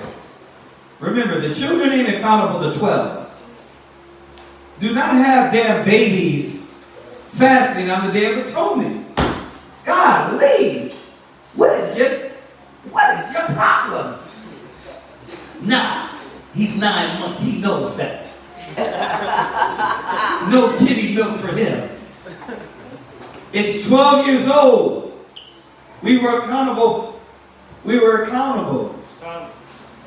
Yeah, brothers be, man, if I could just show y'all the cap. You throw that on your son, but you yourself won't even, it's like, forget, what the Day of Atonement, what about outside of the Day of Atonement? All the stuff you don't put on yourself. But you'll put this on a damn 1-year-old. Our people are so hypocritical, man. That's why I be banging on us. Us. I'm talking about me, Kazakia, too. For all the ones that you're not talking about you. We as a nation. Right? Now, hopefully, us in here are what? We renewed. We're changed. We revived. Right? But there's still a lot of us that be capping our ass off. You do that. Yeah, I remember this. The brother's talking about his son going on the Day of Atonement. I'm like, but bro, he's a child. When did we become accountable? 12. Y'all get that? Now, not saying, how do you? Like, if he can do it, and the Spirit is on him to do it, I'm not going to stop him. But we're talking about these toddlers and, right? 1, 2, 3. But if the Spirit is on the young man, let him ride. You know what I mean? If the Spirit is on him, how do you? 10. They're 10 years old. They can do it. You know, and they're getting it right? They might be like, oh, Mom, Dad, I'm hungry now. The Most High is not holding them accountable until they get to that age. We weren't having our kids, toddlers, and babies during the Day of Atonement. Show me that one out of the Bible. And I'll show you where we became accountable for the law at 12. Y'all understand? So, all y'all cats that's 12 and up, make sure you understand that it's going to be a fast. Alright? So you're getting this, right, sis?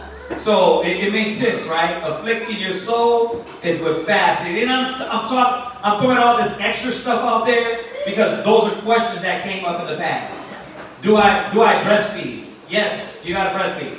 What about if I need to drink, or you got a circumstance where if your breast milk is gonna come up dry and you're breastfeeding, the Most High knows you have to breastfeed. Right? So, do it as much as you can. The age for the kids, that comes up. If you're, another thing that comes up is you're diabetic, or you gotta eat or you're gonna die. Well, which one? Which one the Most High gonna say, you know what? You gotta be foaming at the mouth first.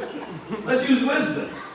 If you're diabetic and you got to take your pills, right, and you're older, do it. If you know your spirit, you know what's in you.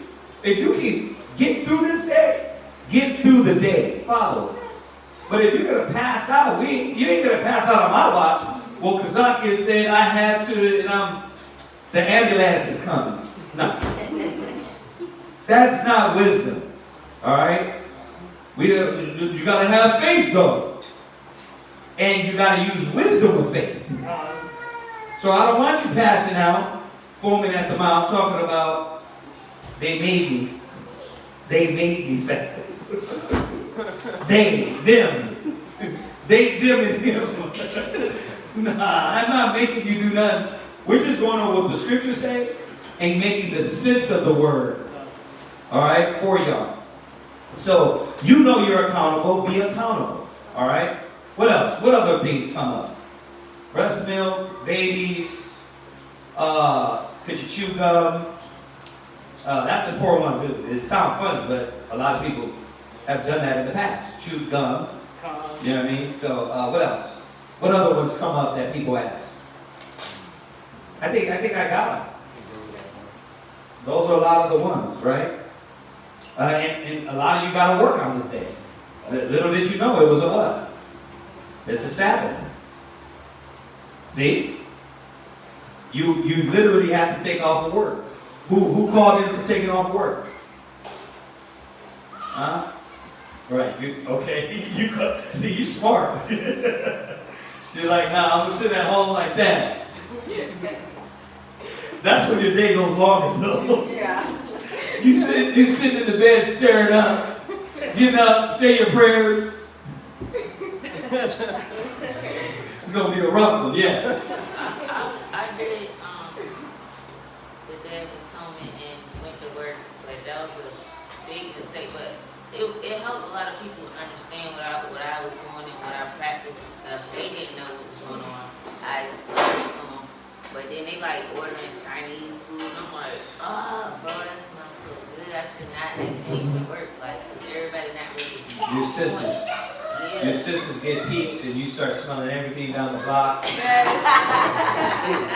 Yeah, the burger smell starts creeping through you. It's like, what is this? I got super senses now. But what's crazy is if you are in tune, you start to realize that, damn, why he said a lot of the demons come out of you, and the demons come out of people through prayer and fasting. A lot of people don't want to put themselves in that predicament of restraint and control and abstinence. And you're never going to know what it means to actually achieve that power, right? Unless you go through these times. So relish in this moment, in this, I was going to say feast, in this holy day. Relish in this and then learn from it. So you can gain some strength from it. And hopefully do your own fast days, right? All right, read that one more time. Psalm chapter 35, verse 13. But as for me, when they were sick, my clothing was sackcloth. Right. I humbled my soul with fasting, and my prayer returned into mine own bosom. Go to Psalms 119 and 24. Is it 109 and 24? I'm sorry. Oh. Yeah, gotta have it right there. Yeah. Psalms 109 and 24. Go ahead. Psalm chapter 109, verse 24. Go ahead. My knees are weak through fasting. Yeah, your knees are weak through fasting. That's what's going to happen. Your body gets weak, right? You're thirsty. You're dehydrated. Right? Go ahead. And my flesh faileth of fatness. Mm-hmm. Maybe we do. We haven't done it in a while now, but we did one in Houston some odd 10 years back. And it was a whole, was it 30 days? 40. Oh, it was a 40-day fast, y'all. We did a 40-day liquid fast. It got sloppy, though. Brothers was there taking canned foods and blending them. You said what? We did 2 different ones, though. Yeah. We did? That was the second one. The liquid one was the second one we did. Oh, what was the first one? It was a full fast. It was a full. Right? No, it was water, veggies, no It was meat, a veggie. Yeah, no meat, no. Yeah, but that liquid one was the beast. I don't care what liquid you was doing. It didn't matter. When you got to like 25 days, bro, that's a spirit. It's like substance. You drinking that. You drinking that. brothers, I was like, what's the point if you're gonna go ahead and blend some damn pan food? Israel's crazy as hell, ain't it? Oh man, but that shows you what happens. You afflict the body, right? What's that, sis? When I did a 28-day fast, working as normal. After like maybe 2 weeks, I didn't want anything. Yeah. You gotta go through that breaking point. But they said the breaking point is what? I think it's like 3 or 4 days. It's 3 or 4 days, and then your body, yeah, you start to. But getting there is a beast. It's like the worst. Wait, you did 24 days here? 28 days here. On what? Good job. Yeah. But if you're doing anything that gives you calories, like juices and stuff, it's harder. You don't get to that breaking point because you're feeding your body calories still. That's true. Yeah. That's true. Like, what you just I liquids? started off as just water, but wanted me to. Your health. Yeah. Wanted me to take some liquids, but it was just like the juices, come down The uses. the juice. Yeah. Smoothie plates. Yeah.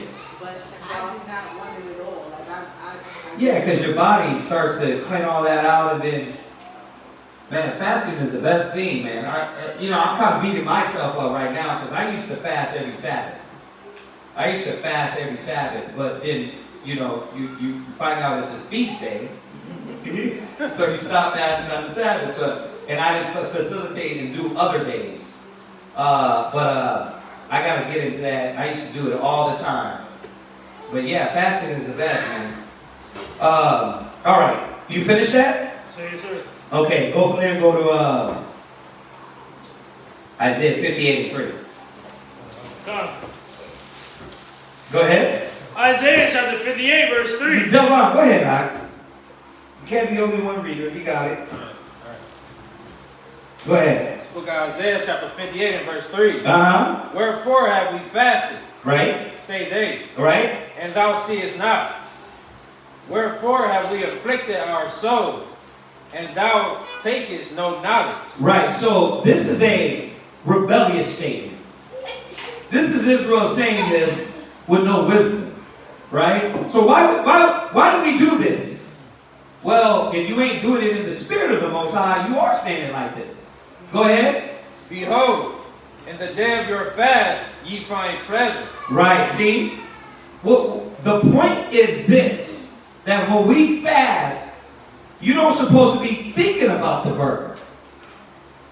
And like, if you start the fast and you already thinking about food, what's the point of the fast? Man, I can't wait till tomorrow. Just eat, bruh. Just eat. The whole point of the fast is to do what? To what? Afflict your soul. It's to afflict you. So what's supposed to be happening when we fast? Why are we fasting? What is the Day of Atonement about? I'm a one. You're afflicting your soul to make up for what you lacked on through the year. There you go. That's what it's supposed to be. You're afflicting yourself because how much dirt have you did?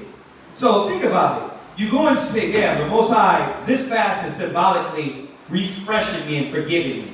So why would I start out with, damn, I can't wait till this is over, I'm hungry. You're not going into it right now. You see, you're not going into it right. Read on. And exact all your labors. Right. Behold, ye fast for strife and debate. Right. What are you really fasting for? To go right back to what? Strife, fighting, debate, arguing, wickedness, weakness. Is that what you're fasting for? What are you fasting for? Man, I'm like, Yahweh, whatever I've done, please. I'm not thinking about the burger or the next day of food eating. Don't do that to yourself. You waste this day. Go into this day in the spirit of the Most High. And okay, I'll put it like this. When you were in the world, how many of y'all had that New Year's resolution? Yeah, let me see all your little dark hands. The brother's like, right? No, this year, I'm going to do it. Con. Well, this is what you're supposed to be saying. Totally 10 times more in the spirit for the Most High. This year, you know what? I'm going to stop being the argumentative wife. The rebuttaling wife. I got a problem with this brother or sister. This year, it's done. As of today, I'm going to let that go. I'm going to let it go. Right? That's how you got to do it. You got to say, I'm not going to start out, keep going with negativity the whole time. Well, I can't let it go. Well, then it's pointless for you to fast then. Go ahead. And to smite with the fist of wickedness. Right, see? You go right back into the arguing. You go right back into the fighting. You go right back into the drama. You might as well, when we fast, and get you a 40 bottle. Right? And a pack of Camels. Right? Hey, Israel, listen, count on yourself. But if you're really going to go into this in the spirit of the Most High, then all those things are supposed to be done, gone. Start this fresh. Start it real. We always want to do these things half-ass, half-witted when it comes to the Most High. That's why it pisses me off. Comes to the Most High, you stupid. You slow. It comes to the world, what happened? You on top of it. You be on every social media site. But for Yahweh, what? You just don't get it. I just don't understand. I don't see why. You're supposed to start knowing the will of the Father and do it. Go ahead. He shall not fast as he do this day. See, you were supposed to deal with these fasts the same way you dealt in the past. This wasn't supposed to be a New Year's resolution that you're going to break anyway. Right? Go ahead. To make your voice to be heard on high. Go ahead. See, because isn't that what we want? We want our voice to be heard on high. I want the Most High to hear me and bless me this year. Right? Because we definitely need some blessings. Go ahead. Is this such a fast that I have chosen? Go ahead. A day for a man to afflict his soul. There you go. A day for a man to afflict his soul. This is that day.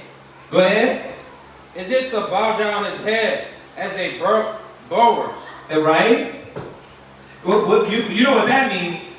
That means that you are the sacrifice. Remember they would bow the head of the animals? Beat them, whip them, or sacrifice them? Right? But you are the sacrifice now. Go ahead. And to spread sackcloth and ashes under him? You got to see the undertone he's saying this. Is this what it's about? What really is it about is what he's saying. You got to understand the tone he's saying. He's being facetious with this. He's being funny. He's like mocking Israel. Go ahead. Wilt thou call this a fast? Right. Will you call that a fast? Go ahead. And an acceptable day to the Lord? Go ahead. Is not this the fast that I have chosen? What is the fast that the Most High chose? How do we go into these different holy days? Go ahead.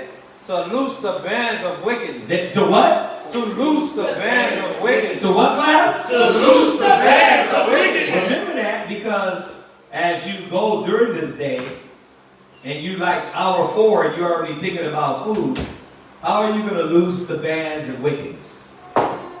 Y'all see that? Go ahead. To undo the heavy burden. That's what we were supposed to go into this. Let the burden off of you. Be free from that. Right? Forgive, let go, move forward. Right? Restart. Go ahead. And to let the oppressed go free. Right. And then when we do what? We have that effect on people around us. Right? Go ahead. And that ye break every yoke. That you see that? That you what? That ye break every yoke. Check that out. So what are you in bondage to? That's how we're supposed to be going about this fast. Like, you know what? After today, I'm done. I'm done with this. I'm done with this weakness. I'm done with this thing that's holding me back. I'm done with this thing that's trying to keep me down. The brother keeps telling me this is my weakness. I gotta be done with that. My husband keeps telling me this is my weakness. I gotta be done with that. You and yourself know what's in you. You gotta be done with that, right? Y'all got that? Okay, go to Ecclesiastes 35 and 24.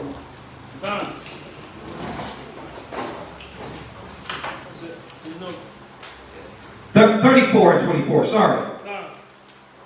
Ecclesiastes chapter 34, verse 24. Go ahead. When one prayeth and another curseth, whose voice will the Lord hear? Right, who's the Most High going to hear? The prayer, the one praying or cursing. The one praying for that brother or cursing him. Oh, Yahweh destroy that. Well, it says pray for your enemies. Listen, I'm going to tell you, it might sound religious, but praying for your brother, then cursing him works. Yahweh show him the right way. You don't even have to say, Yahweh, bring it all down on him, Yahweh. You know what I mean? You get bitter against that rib, you're like, Yahweh, show her ass. She's going to have to learn. Show her the hard way, Yahweh. Whoop her down. Instead of saying, Yahweh, please, show her the correct path. Strengthen her. Be with her. Guide her. I'm telling you, you know, Papa's going to do it his way anyway. But it just shows what type of individual you are when you start cursing your brother. He's going to do it right anyway. He knows, right? You don't supposed to be cursing your brother. Go ahead. He that washeth himself after the touching of a dead body. Okay, so this is the point of this Day of Atonement. What is the point that you cleanse yourself of all the things of the last year? Go ahead. After the touching of a dead body. Go ahead. If he touch it again. And you go right back to it right after the sun goes down. What's the point of it? And that's what I was being funny earlier about just don't do it, right? Rather, do it the right way. This is what the point is. Go ahead. What availeth his washing? What availeth his washing? Question. It doesn't. The answer, nothing. It doesn't. You could have washed all you want. That's like they do what? I'm baptized and you're a sodomite. The washing, you got to get cleansed and set apart. That was the true baptism. You see? Go ahead. So is it with a man that fasted for his sins. So this fast, it's the same thing. What's the point if you fasted for your sins? Go ahead. And goeth again. Right. And doeth the same. What's the point? So as we go into this fast, know that you want to do it like Isaiah. When we went over in Isaiah of the fast of in the spirit, right? Clear, cutting the bonds, right? Cutting all the things that hold you down, cutting the hatred. Go ahead. Who will hear his prayer? Or what doth his humbling profit him? I mean, if y'all don't know the answer to this, once again, you should know what he's saying here. He's being smart too. He said, what's the point of that? Nothing is the point. Y'all get that? All right. I mean, that for the Day of Atonement, go back and finish up Leviticus. Let's finish up Leviticus. Go ahead. Leviticus chapter 23 and verse 28. Uh-huh. And ye shall do no work in that same day. Go ahead.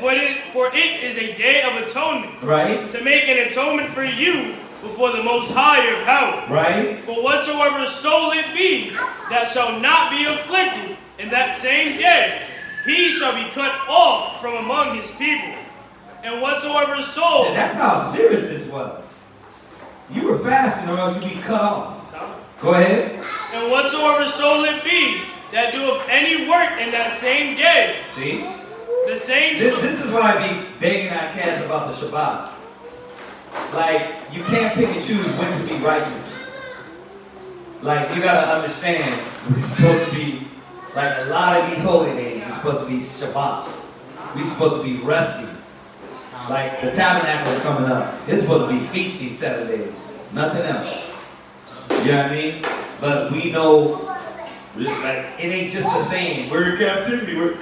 Bro, how many of y'all online put a 7 in the chat and you got off all 7 days for the Feast of Tabernacles?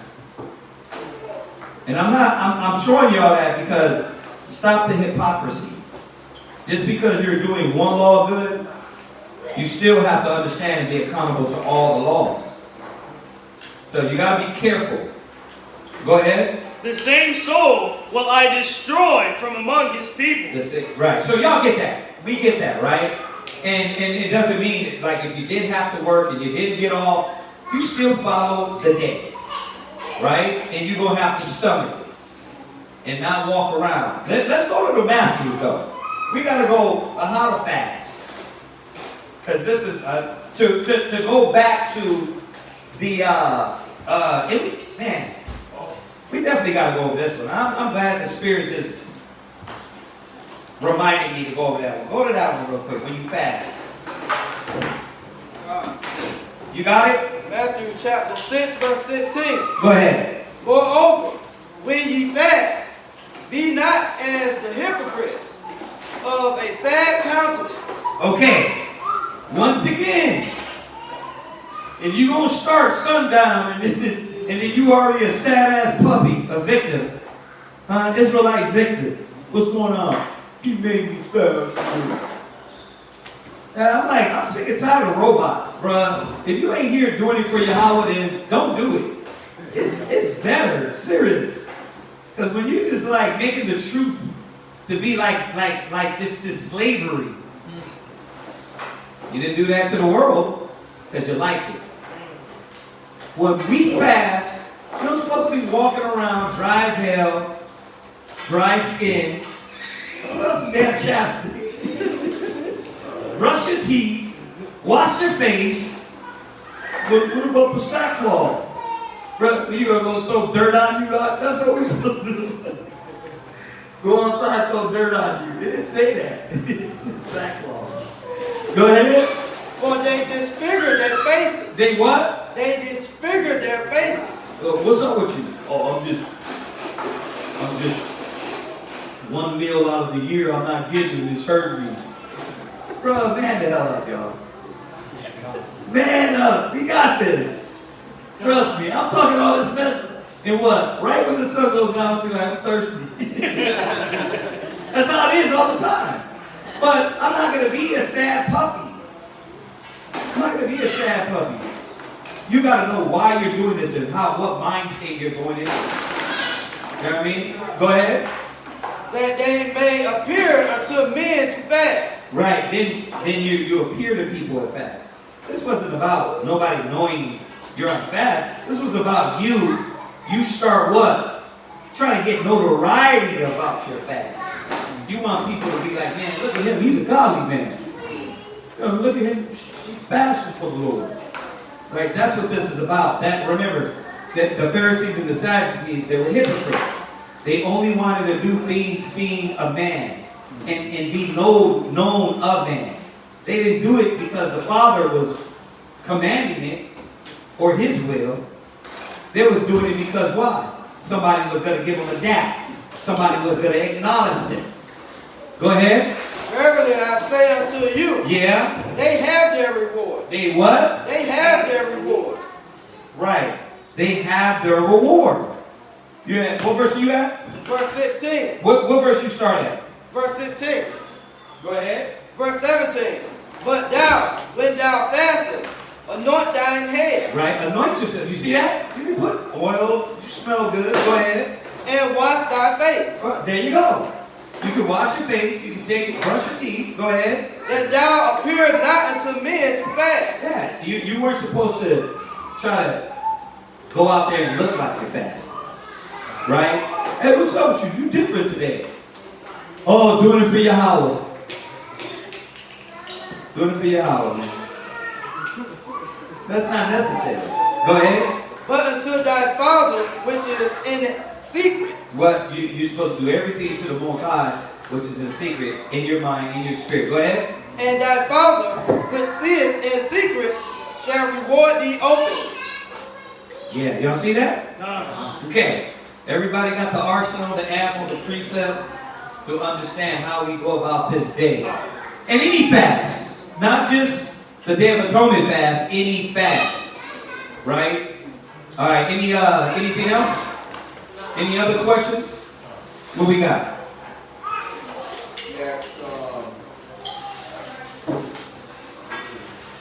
Can you show scriptures to show being accountable like one of those?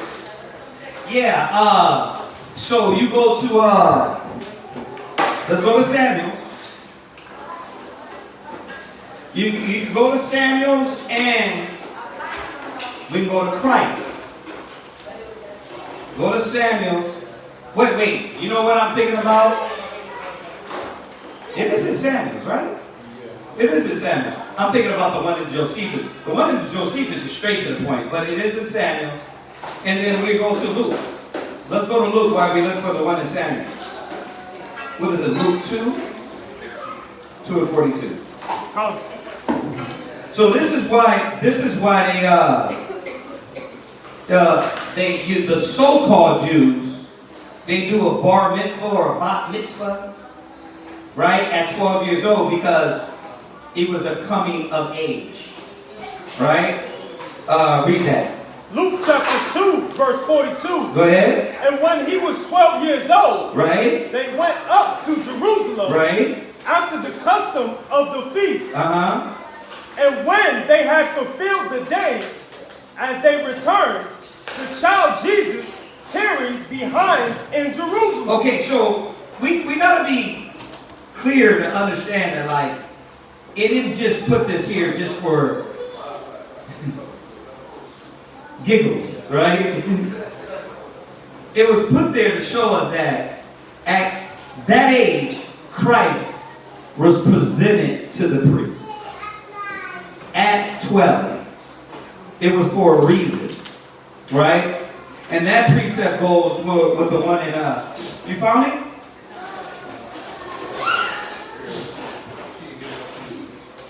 No, it's after that.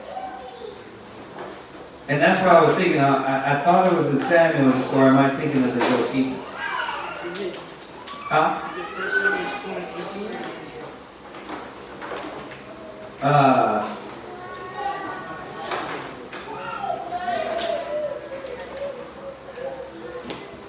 Nah.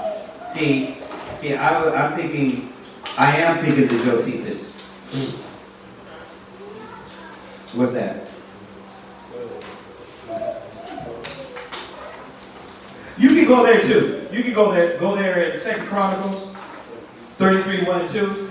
And I know the Josephus, we don't really use it a lot, but it tells you in the Josephus that when Samuel was 12, that's when he went up. And I can find that too for you.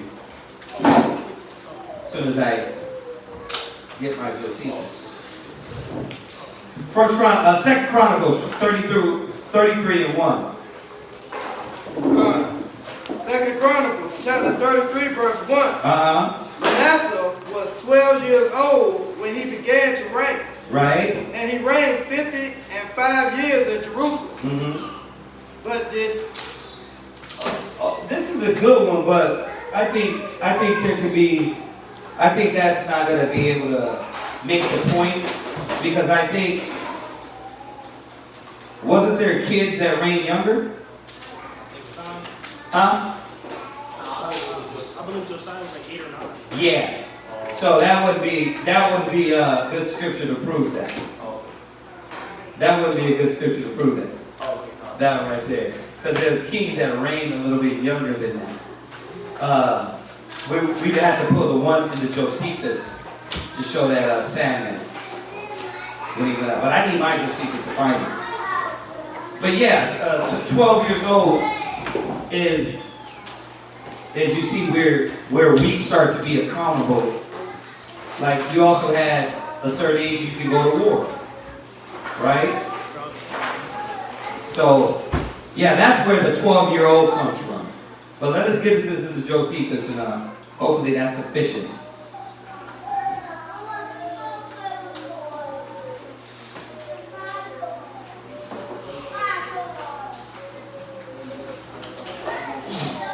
Yeah. We just read that.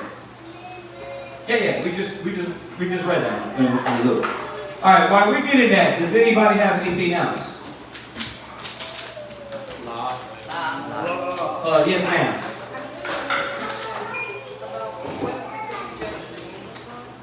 Right. Oh, okay. We're gonna go over that one. Let me get the Josephus. Let me get this one real quick.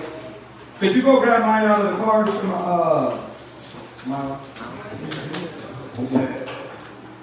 Go grab Father Shariah has it.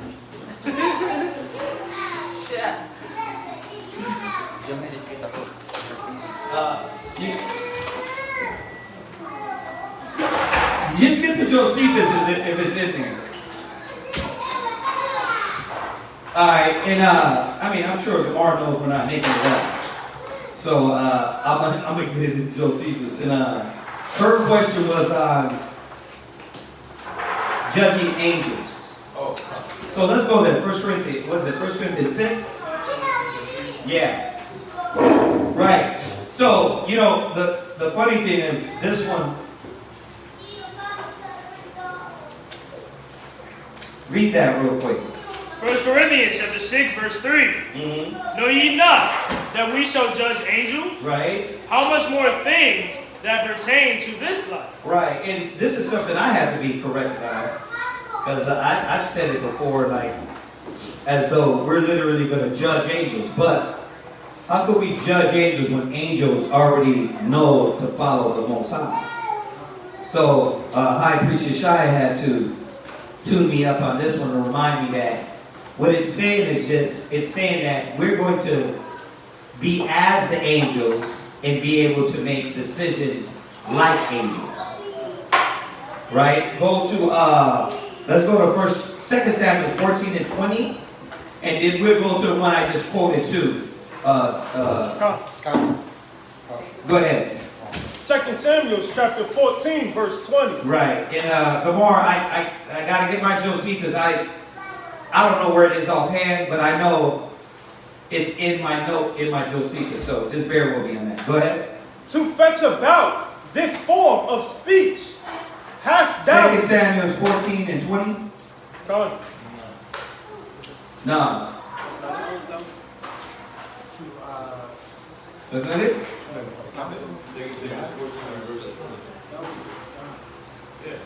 Okay, read it again. Oh, come on.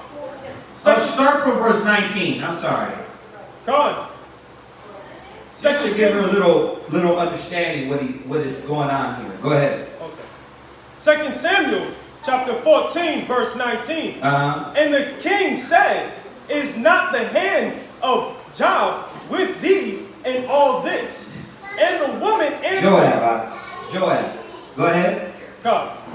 And the woman answered and said, as thy soul liveth, my lord the king, none can turn to the right hand or to the left hand from aught that my lord the king hath spoken. Right.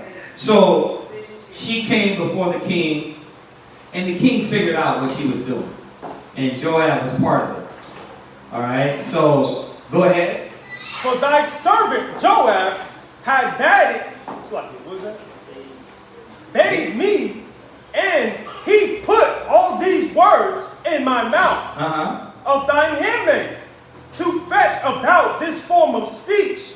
Hath thy servant Joab done this thing? And my Lord is wise. My Lord is what? My Lord is wise. Right. According to the wisdom of the angel. Right. So what is the Bible showing us that? When Adam sinned, right, we only knew good. The angels only know what? Good. They only know the Lord's will. Right? But what is he telling us here? He's telling us we're going to do what? That David, go ahead. According to the wisdom of an angel of God. Go ahead. To know all things that are in the earth. It's not in there. Right. To know all things that are in the earth. Go ahead. And the king said unto Joab, behold now, I have done this thing. Go therefore, bring the young man Absalom again. Right. So it's showing us that the angels know, and even at the other scripture, there's certain things that is withheld from them. But what is the Most High going to do with us? He's going to give us the wisdom and knowledge to be able to have that judgment among these angels, right? Because what's the difference? What is the difference with us and angels?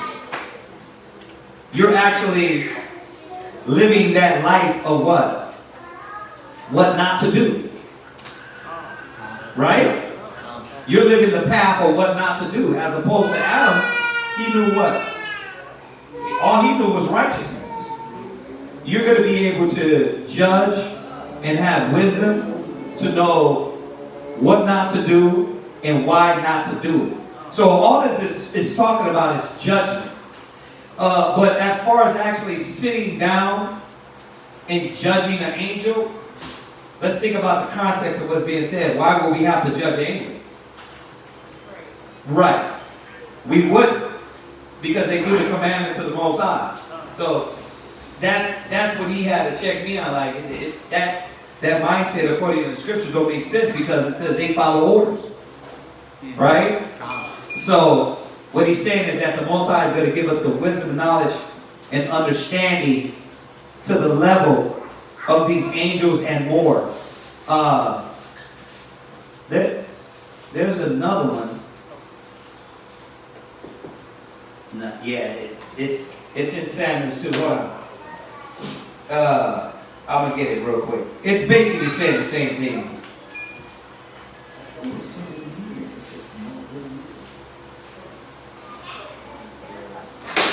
I thought it was saying 14 and 20.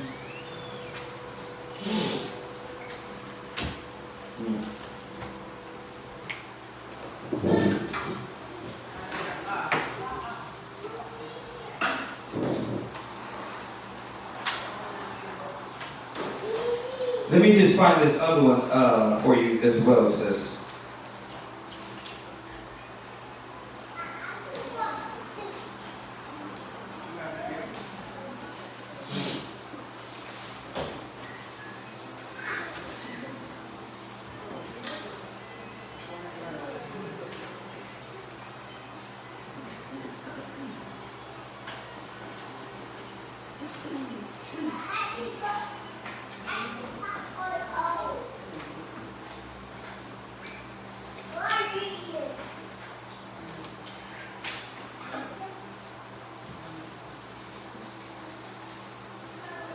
Oh, it's jump up. No, hold on.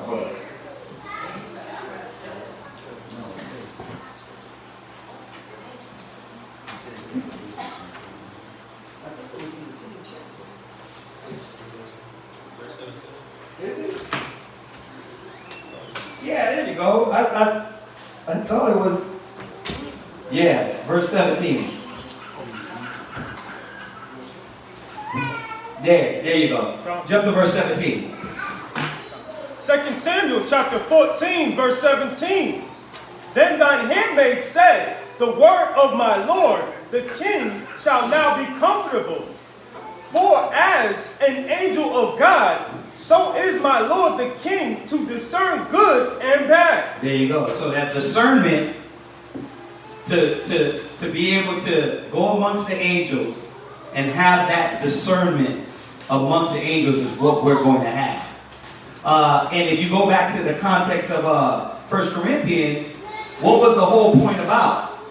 Are we not able to deal with these small matters, like David, to be able to discern between good and evil? That's what the Most High was going to give us. All right? Yeah.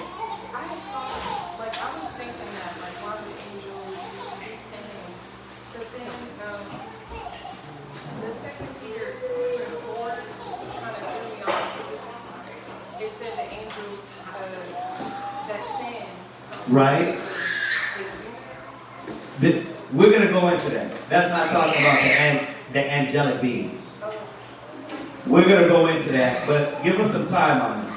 I don't like hitting those topics because we got to go deep into that, right? And he asked that before. Give us some time on that. What I'm saying, getting some class. Yeah. And Gamar sent, he sent the book. Who got the Josephus? Yeah. So the Josephus was a historian, but he took an account of basically our records. So he was a Jewish historian. He was an Israelite. So it's more so from a history standpoint. Yeah. And I'm glad you asked that because I do want to be clear. It's Josephus, book 5, chapter 10, section 4. And the water, Gamar. I didn't have my Josephus on me. Josephus, book 5, chapter 10, section 4. Once again, I'm doing this to go with Luke to show that, I mean, because you don't see it a lot of times, the 12-year-old thing, right? But you do see it here, and you do see it in Luke. He said, section 4? Yeah. There you go. Read it. Okay. Section 4. Now when Samuel was 12 years old. Right, when you read chapter 10 in here, it's just talking about how Samuel, it's literally, you know how we got the Bible, our history? There's a historical account of this as well. Go ahead. Now when Samuel was 12 years old, he began to prophesy. And once when he was asleep. Right, so you remember that moment where the Most High called him? He's adding in here, that was at 12 years old. Right. So when he was called by the Most High, it was 12. And now, why can't we give weight to this? Because when you go back to Christ, when was he sent up? 12 years old. So that's why I made the statement at 12 years old, the accountability. And they were going to be accountable. And then you see the so-called Jews follow that custom. We don't do it a lot, which we should. That's the only time that the males was kind of acknowledged, I wouldn't say birthday, but a coming of age, which was 12 years old. Right? I'm going to say it again. Not necessarily birthday, but a coming of age. All right? We're going to be clear on that. Yeah. That's when he was a man, and he was going to what? Be accountable now. Yeah, so read that again. Now when Samuel was 12 years old, he began to prophesy. And once when he was asleep, God called him by his name. And he, supposing he had been called by the high priest, came to him. Right, so y'all get that point, right? Once again, from a historical standpoint, all right? All right, the only reason why we're giving it weight is because it goes with Luke, all right? All right, so I want to be clear on that because the Josephus don't got everything on point. Everything in here. It's like any of these other books, right? It's like our dictionaries. We look up words in it, but sometimes they be getting words wrong. So I want to be clear because I know we got a lot of new people in here and online as well. All right, but right. So hopefully that it suffices to answer that question. Any other questions we got? He said he got one more in the chat.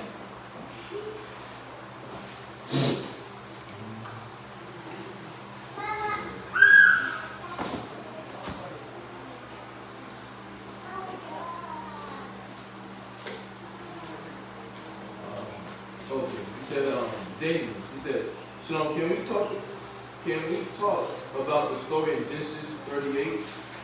Okay, before you go to him, Gamar had it. He said, I have another question in the chat as well. Oh. Yeah, real quick. Where does it say, no servile work for the whole week of tabernacle? I see first day and 8th day in Leviticus 23. Did I say the whole week? Did I say the whole week? If I did, I misspoke. But no, what I meant to say, if I said that, did I say that? So, in a sense. In a sense, I alluded to that. Yeah, nah. What I was saying was, you got tabernacles. People don't take off for those holy days. Like, they don't treat that like the Shabbat. Right? They only point out the Shabbat as a holy day, and then when it comes to these other days, it's like, oh, you know what? Nah, you don't approach them the same way. So if I said, if I made it sound like all 7, no, it's the first and the last. All right. Go out for that. Yeah. Oh, that's what you were saying. Yeah, I was gonna say this. Okay. All right. Go to the next question. Can candles be used for an offering of fire? Can candles be used for offering of fire? We don't do any offerings or sacrifices no more. So you gotta expound on that question. What do you mean? What do you mean by that?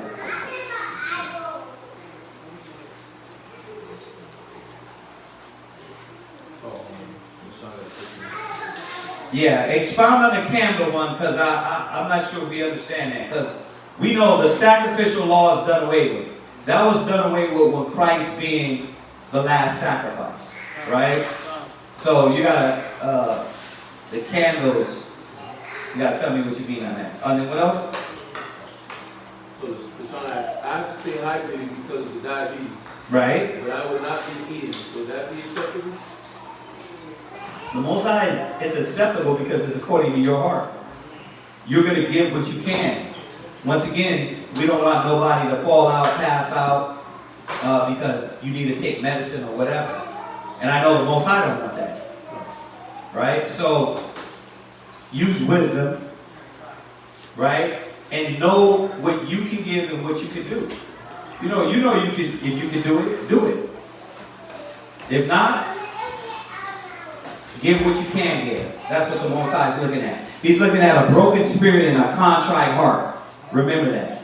Out of all these days. And my point of the tabernacle statement was, like, the Most High is looking at us whether it's the Shabbat, He's looking at us whether it's the tabernacles or whatever feast days. It's not it's not just the Shabbat He's looking at us. He's looking at us taking into account all of these things. We can't be Christians and then pick and choose. Be like, I'm righteous because of the Shabbat.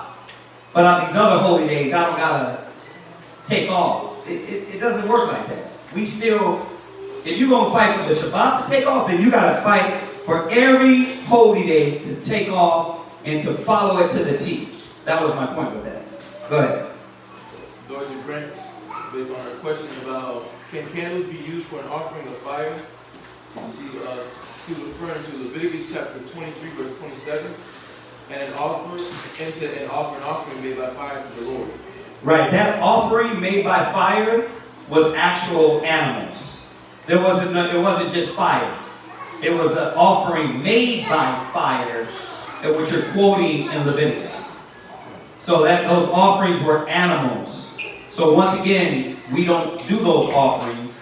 I mean, you know this. We go to Romans 12:1. Your spirit is the offering, broken spirit and contrite heart. Right? In Psalm 53, right? 51, excuse me. Right? So, yeah, Dorothy, we're not doing none of those offerings. All right, yeah. When you say sundown to sundown, is that literally like when there's no light outside, or is it like a time, like 7 or 8 or maybe 9? I'm just want to get this clear. How about here, sis? What time is sundown today? 7:01. So everybody's gonna stop eating at 7:01. We all can be in the same mind, same judgment. 3 hours to eat, y'all. We ain't gonna be here till 7. Y'all don't eat. Listen, the spirit led it this way, where class is ending early too. We gonna be out here before 7. All right, so 7:01, and then tomorrow you do it again. What time does the sun go down? And we'll do the same thing. All right, we'll go according to the Google machine. Will tell us the lunar events. Right? What you got?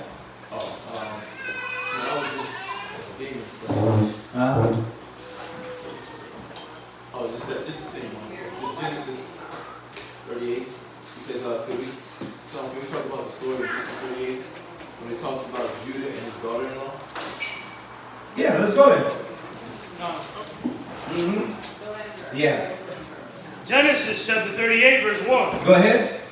And it came to pass at that time that Judah went down from his brethren and turned into a certain Adullam. Okay, so you know why I like this story when we went over the Sabbath reading? Because this is right after what? This is right after what? Joseph being sold. This is right after Joseph being sold. So when you read it, and when we read it together, it made so much sense that Joseph being sold, then now you're telling me the story about one of the brothers and the spirit, how it dealt with him. So that's what's going on here. They just a little while ago, and I'm not going to say timeline-wise, it was yesterday, but remember, they just dealt with Joseph wrong, right? Now, the story comes up about Judah. Judah was part of that too, right? Okay. Huh?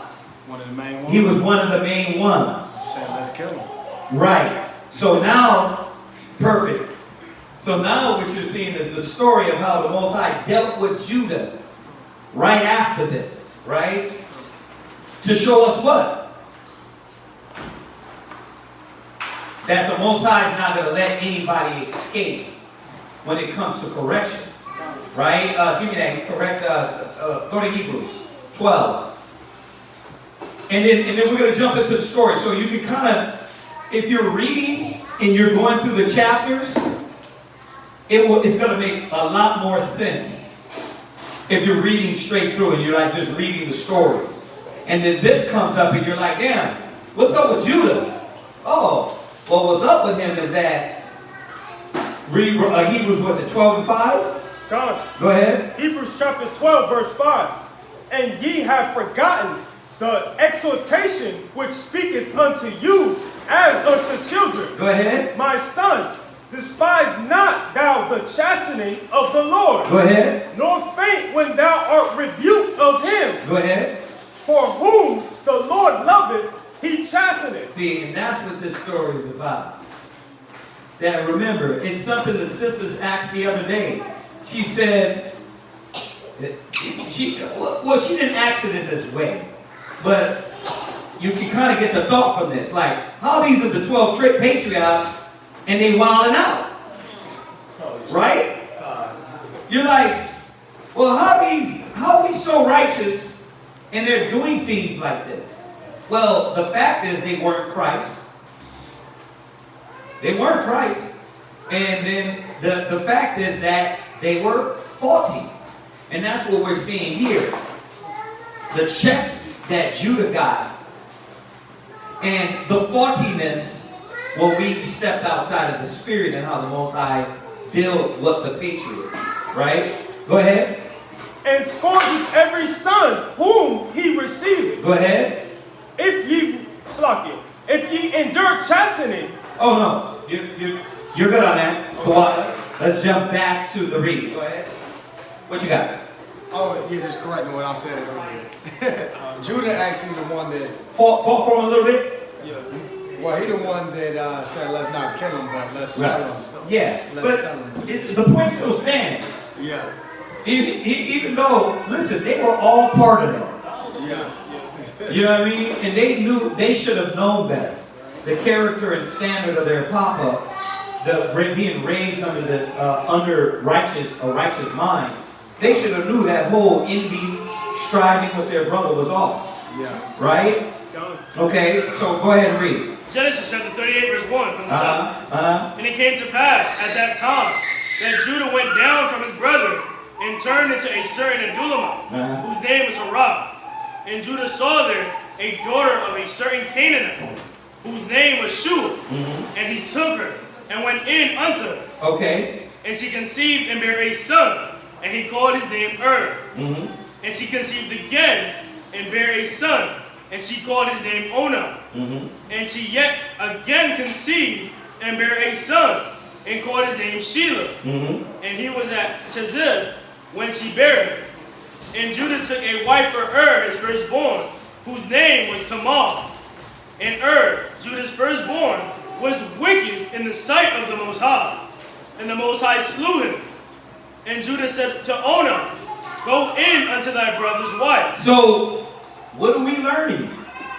We're learning, man, you better watch what demons you pull, you will bring them to your children. What spirits are around you, you will bring them to your children. That's what this whole story is about. Like, let's just think about it. Why this, all of a sudden, you telling me in the middle of this little story about Judah? Then you jump back, right? Because what the Most High is showing us is that nobody is going to escape, right? Just like Reuben, the head seat at the table was taken from him because he did what? Slept with his father's concubine. The Most High stripped him of his seat at the table. Now Judah was going to step in that stead, but Judah's over here messing up on the level. So you're seeing that what? The patriarchs weren't perfect, but did they continue in this way? As you read past the story and they come out of Egypt, what happens? They didn't continue that way. They didn't continue in that spirit because Joseph went and proved them and showed that, look, after all these years and this time went on, you still got these demons on you of brotherly hatred, envy, and striving. And he showed that when he put the stolen stuff on Benjamin. He put the stolen stuff on Benjamin. It proved them. They were still, they had compassion. They still had mercy. They didn't want that. And I'm hoping y'all all know about the story. But as you read on. So you're seeing these things happen to Judah for a reason. Go ahead. Verse 8. And Judah said unto Onan, go in unto thy brother's wife. Right? So what was the custom? Before it was written in law, the custom was what? What? If a man had a wife and he died without having any kids, right, the brother would have to have the firstborn son. Remember we read that in law the other day? That the brother was supposed to step up and bring heir in? Well, that was our Hebrew tradition. It was just written with Moses. So Onan was supposed to do what? Go in unto thy brother's wife. Go ahead. And marry her. Go ahead. And raise up seed to thy brother. Right. See?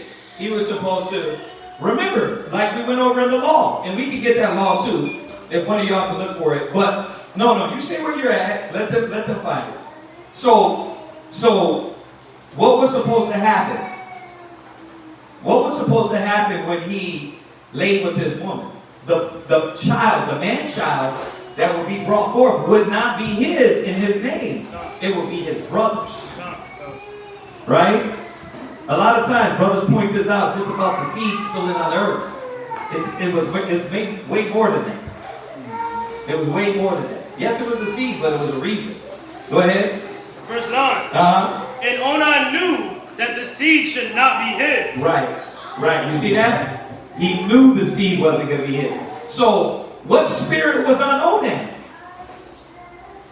Not a brotherly spirit. Not, are you my brother's keeper? No, I'm not.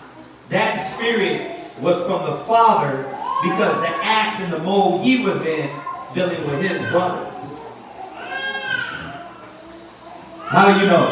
Go back to Esau. Go back to Esau and his generation. What happened to Esau and his generation? That wicked seed, it followed. You train up a child in that spirit. You bring forth your kids in that spirit. You never notice that? Like, first of all, your kids, you're trying to be right.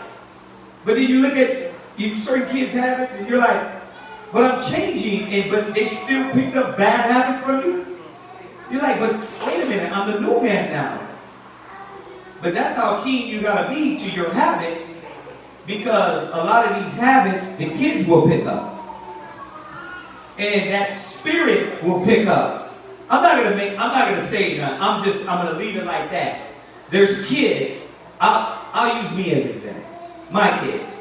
They pick up bad habits from me, right? If I'm not keen to be on top of and aware that, oh, wait a minute, this is something that is not on point.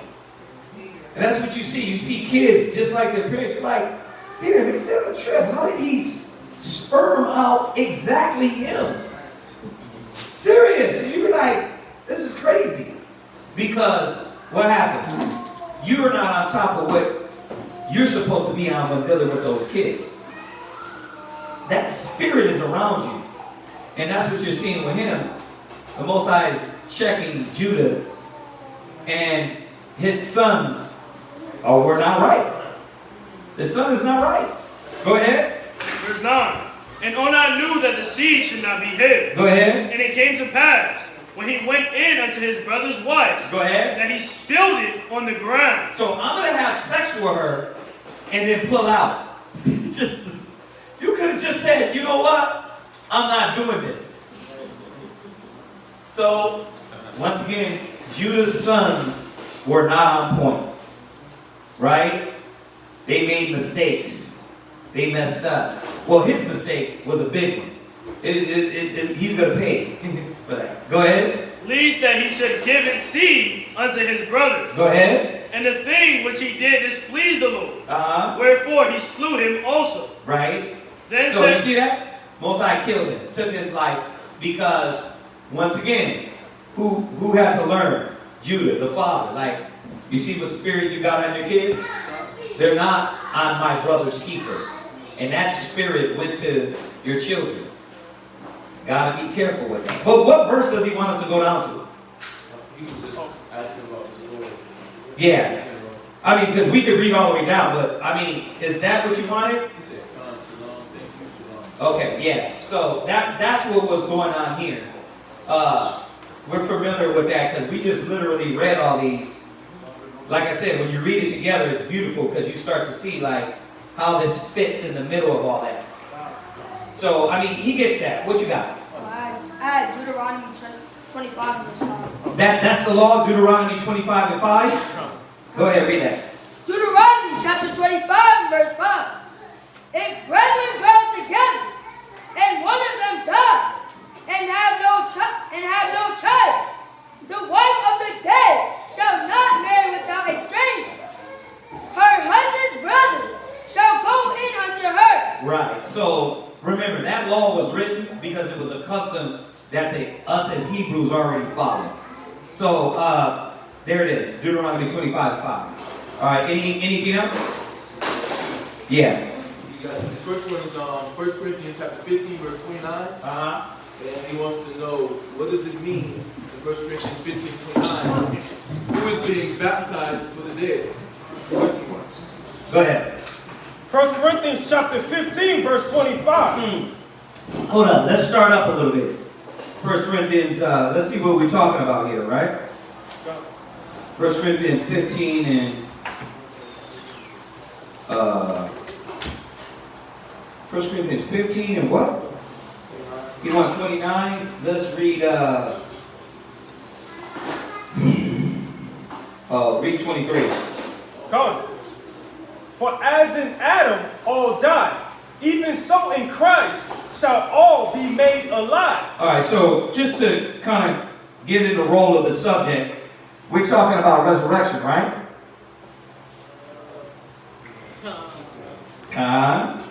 Let's talk. This chapter's talking about resurrection. All right, go ahead. But remember, we just went over this the other day. A few weeks back. Go ahead. Verse 23. You said what? Hold on one second.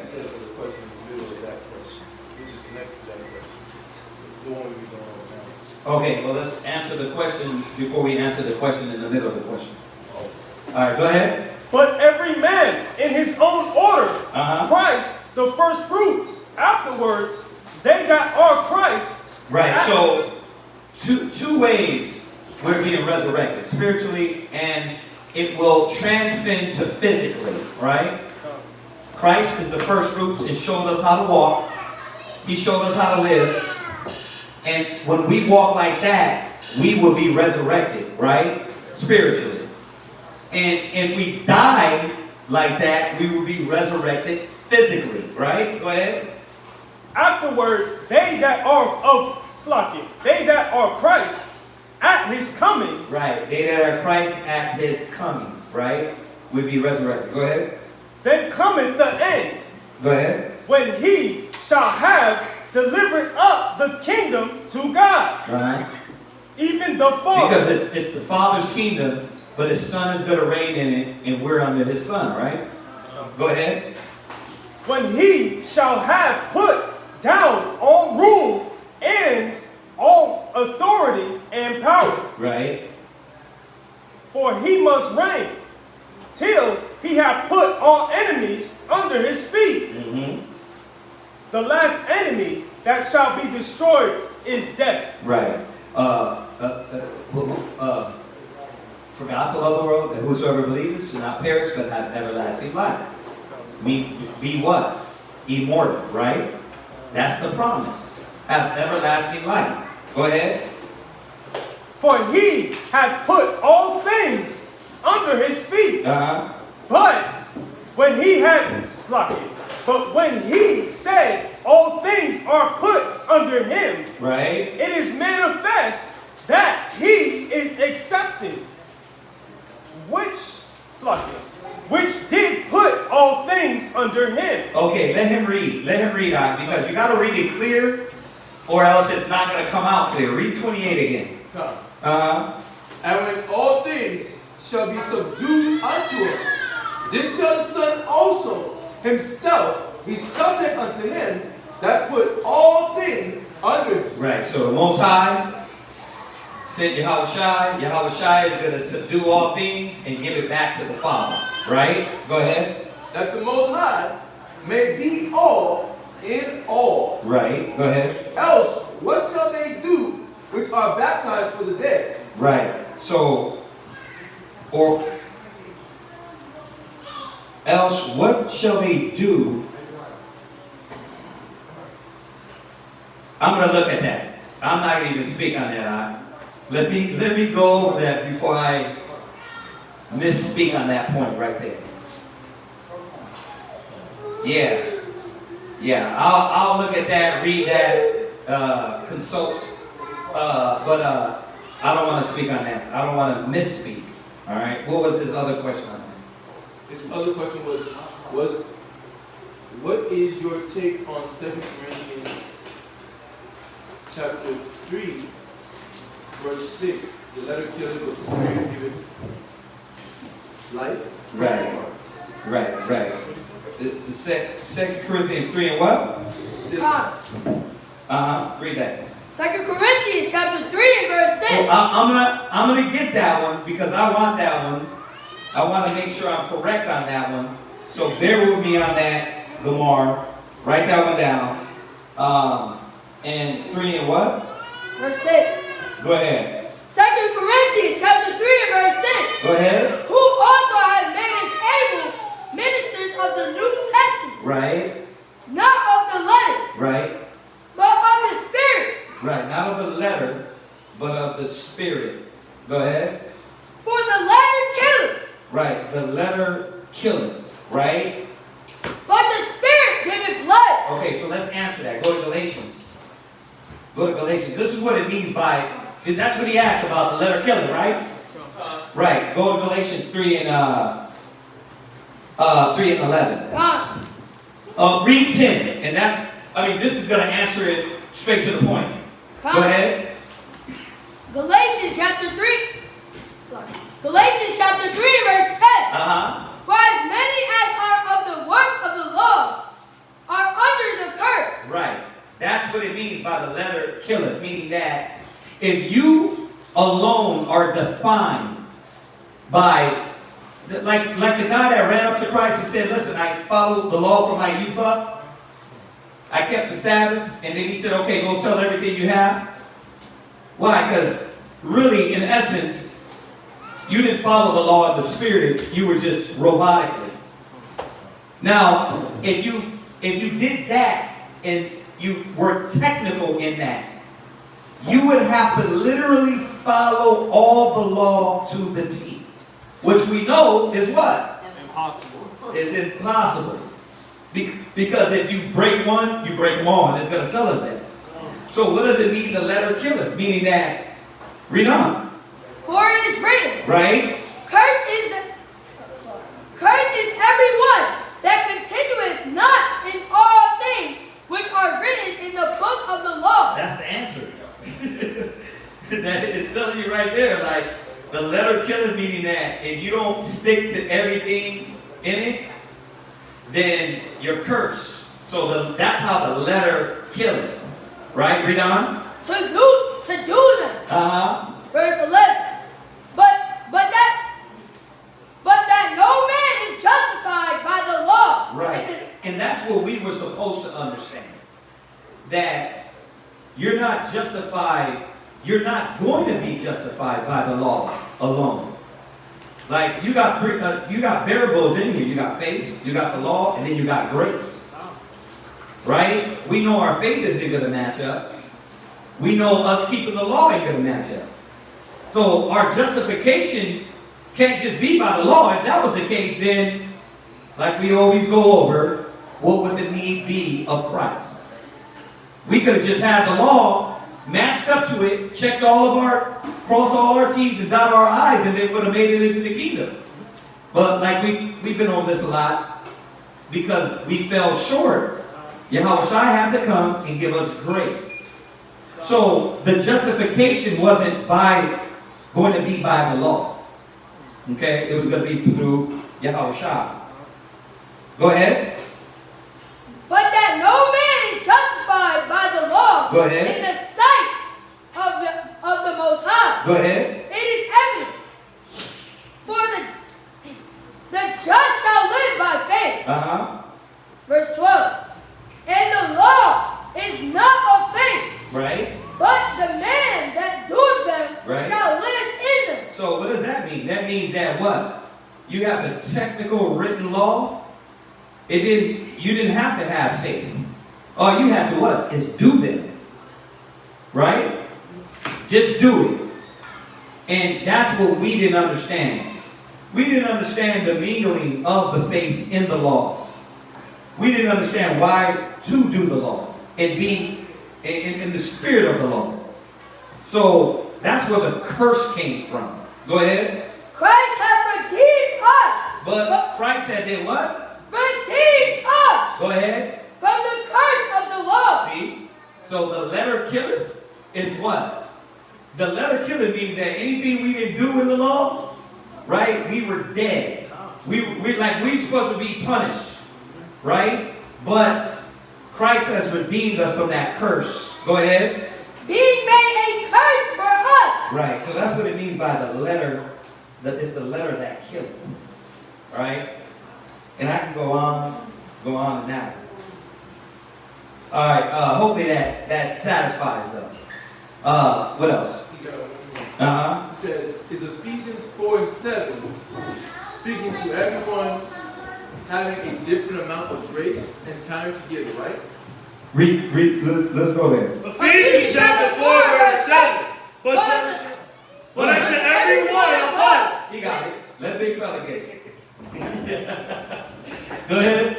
Ephesians chapter 4, verse 7. But unto every one of us is given grace according to the measure of the gift of Hamashiach. So what's his question? Basically he's saying, does everyone have a different amount of grace and time to get right? Does everyone have a different amount of grace? And you know why I would say yes? Because everybody is not like, why do you think a person gets taken out before you? their grace is ended. Right? You can have two men, David and help me out here, David and Saul. And what? Two men, Israelites. What? Why? I brought this up the other day. So you can disobey and not go do what I said, and all of a sudden everything is stripped from me, right? And and all these bad things happen to me. And then another man, you can commit adultery, murder, and I mean checks. I'm corrected, right? Take my son, right? But Saul was done a whole different way. Why? Because the scripture says he dealt with the froward, right? He says in Psalms. So, yeah, when you look at it, now here's the thing. Do we know that measure? All we know is what? I got grace like you, right? So I think it's a good question, but that's something that you can't even measure yourself. You can't say, because now you're judging, right? Oh, you know what? We do that, right? A brother or sister come in, like the sister. She'd be like, man, I'm not feeling that, whatever, I'm leaving. But you never know. The most I might hit her later, down the road, years, and she might wake up and snap out of it. Like, yeah, I had got the truth, and that happens all the time. So there's no way for us to judge and measure that grace. That's something the Father gives out. He knows that. Y'all see that? So it's a good question, but it's kind of like, okay, where are you going with this? Because nobody knows what measure of grace. I don't care what measure of grace. I just care that what? I got grace. The Most High delivered me. We're not supposed to be like, damn, is that grace, is my grace? I mean, well, we're supposed to be, my grace can end any time, but I don't think you're going to look at it like that. You're not going to look and say, damn, I'm on 30% right now. You're not going to look at it like that. But there is a measure that the Most High has. That's why when he pulls your card, it's your card. You're done. So read that again. Ephesians chapter 4, verse 7. But unto every one of us is given grace according to the measure of the gift of Hamashiach. Right. But as you're reading that, you see that it's telling us too, though, that the gift of the Messiah, meaning Yahushua laid down his life, right? You have grace.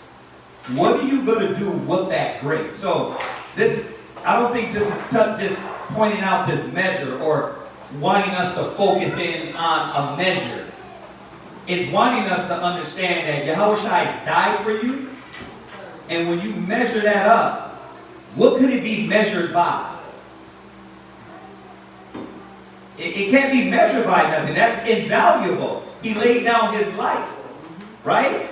That's why when you go back to Romans, when it says you crucify Christ afresh and you make him an open shame, you do despite unto the grace, right? It's telling us like, okay, what are you doing with the grace? So I don't think this is just necessarily pointing out, letting us know the deeper tier of it. It's more so letting us know what are you going to do with this grace, the body of Yahushua, him dying for you. So what else?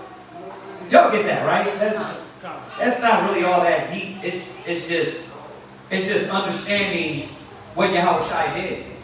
What else? Those are good questions. You can tell Cass been studying. What else? Nothing? So 7 o'clock, y'all. 7 o'clock. Put it in your car. Are you going to ask me for Ecclesiastes 2? Where are you going to do? What's that? I have a question, like, in the scripture going to the verse. Say your question. Give them the mic so they can hear them online. Give them that manly tone. Go ahead, speak with your man voice. Put it close to your mouth. Say it again. I had this question in Ecclesiastes chapter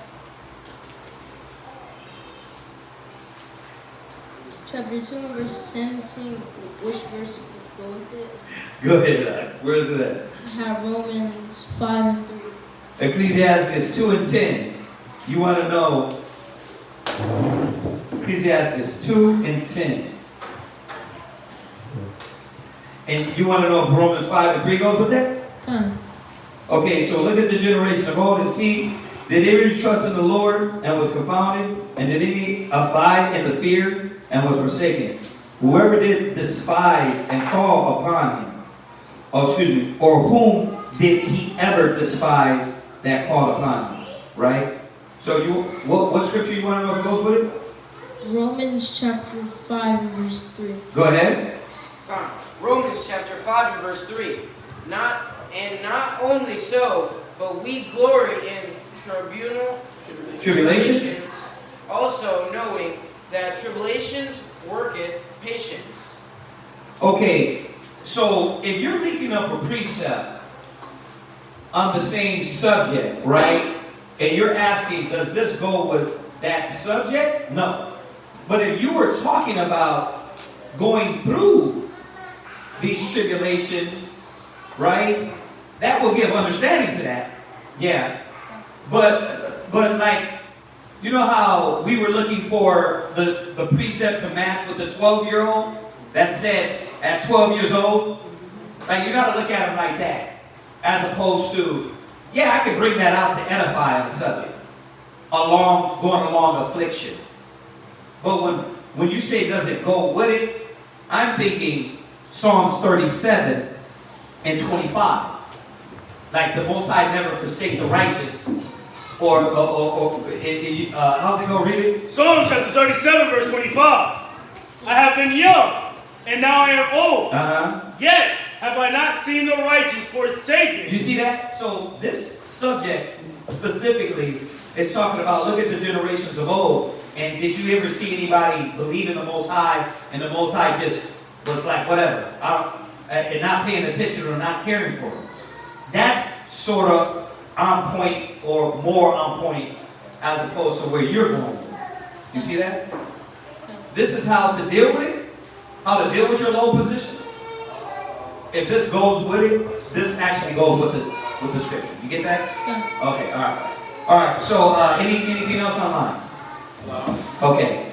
All right, well, we're going to finish up the prayers, get everybody out to eat.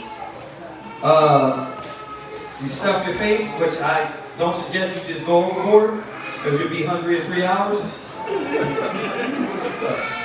Yeah. I have a question on, I guess, 2nd Ezra 42. Would that be a precept that can go with the Ephesians 4? 2nd Ezra 5 and 42? Ephesians 4 and what? What was it that he was going up in 4 and 7? Who went over it? Somebody online or? No, we just read it. Oh, okay, let's go there. Ephesians? Yeah, let's go to the one in Ephesians. And 2nd Ezra is what? 5 and 42. Okay. Mm-hmm. You want me to read the Ephesians? Yeah, read the Ephesians. Ephesians chapter 4 verse 7. Wherefore, Amen. Ephesians chapter 4 verse.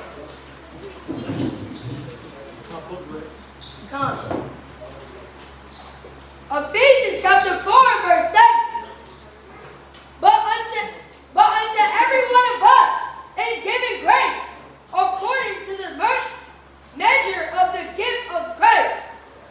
Oh, the grace, the measure. You're talking about online, right? And he said unto them, I will liken my judgment unto a ring, that like as there is no slackness of the last, even so there is no swiftness of the first. I like that. Yeah. That's dope. Right, but you know, you're going into it on a whole other level, right? But you're right though. You're right. That's right on point. Like, as far as judgment and his grace, that's what you were saying, right? Yeah, even so there is no swiftness of the first. Really, what is it saying then? What is it saying? Oh, what is it like? Ecclesiastes? Like he's saying, You gonna edify with another precept. he's saying, if he did not give grace, right, and if he punished you right then and there, everybody would die. Right. Like further, like 7 is. Yeah. If he didn't multiply his mercy, the whole world would end. The whole world would end. Yeah. But, yeah, and that's why I said, like, when you look at the Ephesians, it wasn't really necessarily about AI. Like, how would you teach? How would you tell somebody that? AI, you got to measure. Like that verse really wasn't about that. Even though you see it in there, like you're like, damn, the Most High measured. Yeah, because you know why? Some people are going to be, your grace is done. I'm gonna keep going on with you, but your grace is done. But that's not something you can actually, I don't know how to explain it, teach or tell somebody. Because we don't know. But all we know is, like you're saying, the Most High mercy endure forever, right? Like, you're waking up the next day and you know you're filthy, you're scum, right? Barakatah Yahweh. You're not thinking about, damn, when is my grace going to end? I mean, you're only thinking about it if you're wicked. But then, do the wicked even think about that? No, they don't even think about, you know what? Those brothers warned me, I better stop. Nah, they're still doing what it says, how it says, putting out off of day to day, as concerning propitiation. They're still like using the grace up until he said he's going to get them like what? A thief in the night. A thief in the night. Right? They're going to be caught out there. So, which I still say it was a good point. Good point. But yeah, that's on point. If that's it, I imagine we'll put your heart down. Rise up, facing.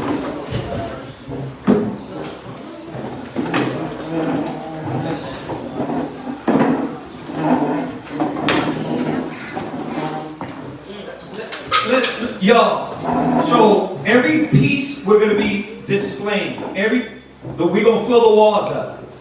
They're all for sale we're for brothers and sisters. So we're going to put little tags on them, the prices, and if y'all want them, you can grab them and then pay for them, and then we'll replace them. But we're going to be doing that with all the pieces of scriptures and art and all that stuff, Hebrew art, through the whole school. All right, so just to let y'all know, if y'all wanted to support it that way. All right?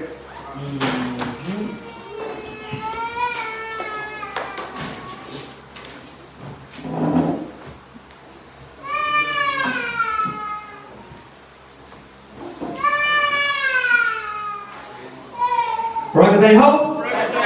Barakatah Yahweh. The one Yahweh. The one Yahweh Shah. For this day. Yahweh, bring us into this day of atonement, to atone for our sins with clarity, wisdom, knowledge, understanding.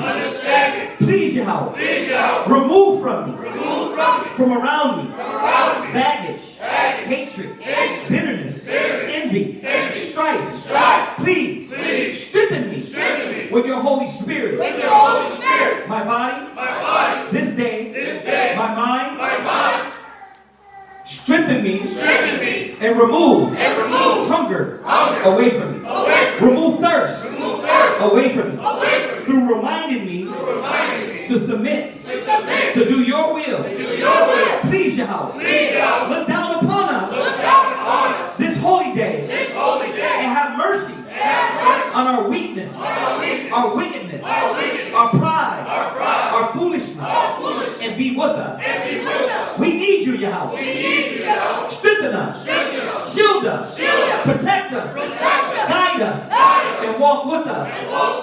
In Yahweh Shai's name, we thank you for this Shabbat, this day of rest, and we ask of you to continually bless us and unite us. Remove bickering, division, discord, the lack of communication. Remove it. Give us a humble mind, a meek mind, to talk, to communicate, to fix, to mend each other in our issues. Bahashem Yahushua. We ask of you to raise up prophets, raise up teachers, raise up women, raise up children that have been in your name. Yahweh, it's time. Reward them that wait for you. And let thy prophets be found faithful. We ask of you, make the time short, and remember the covenant, and let them declare thy wondrous works. Raise up indignation, and pour out wrath. Take away the adversary, and destroy the enemy. Please, Yahweh, deliver your servants in these last days. Bahashem Yahushua. Dawada. Damyad. Aman. Barakatah Yahweh. Bahashem Yahushua. Hahalah. Natalanawa. Ha-Tawara. This is blessed are you, Yahweh, in the name of Yahweh Shai, that gives to us the law. Barakatah Yahweh. Bahashem Yahushua. Hahalah. Natalanawa. Award. La Ra'ah. This is blessed are you, Yahweh, in the name of Yahweh Shai, that gives us the light to see. Barakatah Yahweh. Bahashem Yahushua. Hahalah. Natalanawa. Ha'ayah. Quara. La Quara'ah. Ha'ain. This is blessed are you, Yahweh, in the name of Yahweh Shai, that gives to us the ram sword to call the people. Barakatah Yahweh. Bahashem Yahushua. Hahalah. Natalanawa. Shaman. Zayah. Lamashah. Yashal. This is blessed are you, Yahweh, in the name of Yahweh Shai, that gives to us the olive oil to anoint Israel.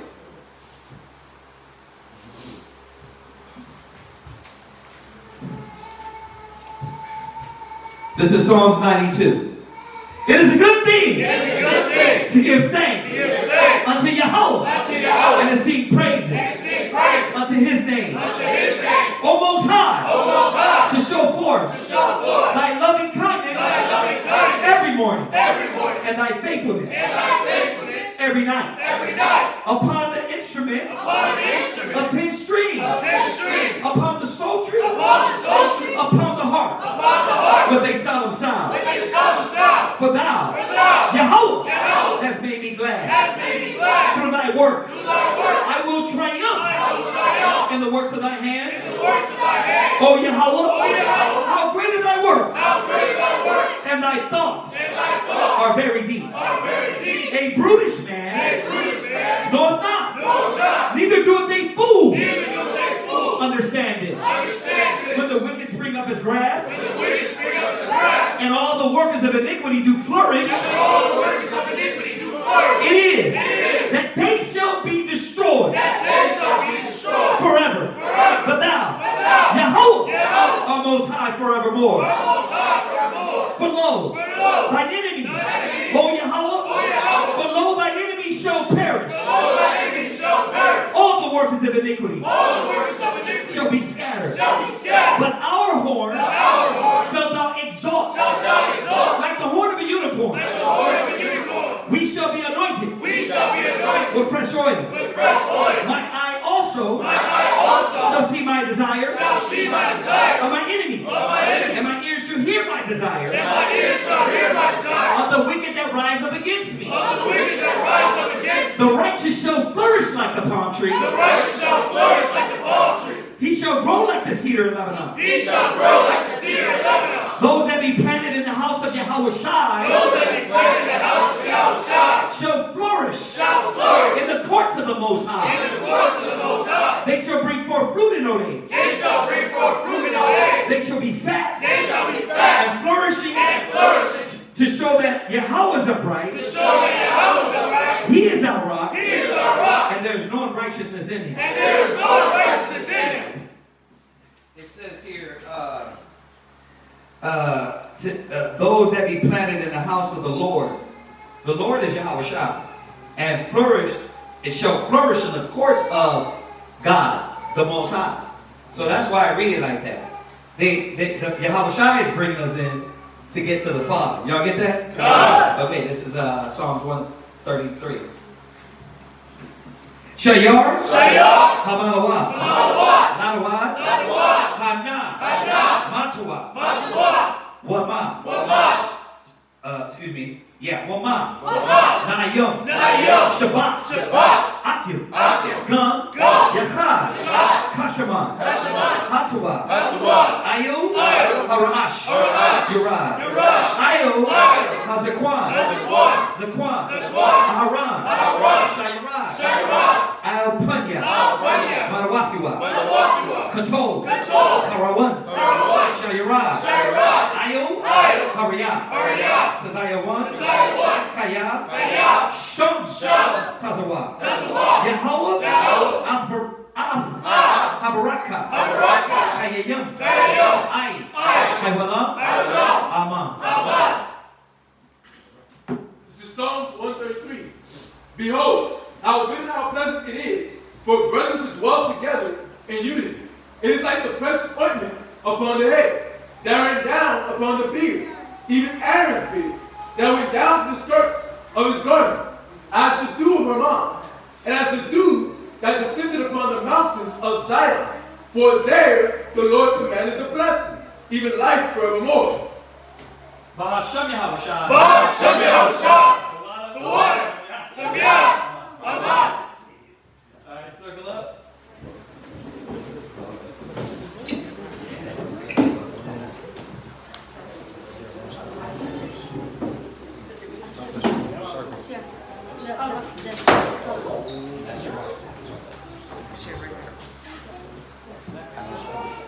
Call it. Oh.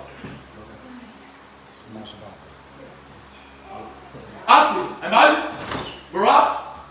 Yahweh Shem Yahshua Rekdam. Kumasa. Kumasa. Kumasa. Kumasa. Kumasa. Kumasa. To the face, the lovely sisters of Israel. Salute not the daughters of Zion, of Israel. Amal, Barak. Yahweh Shem Yahshua. Yeah, dismiss.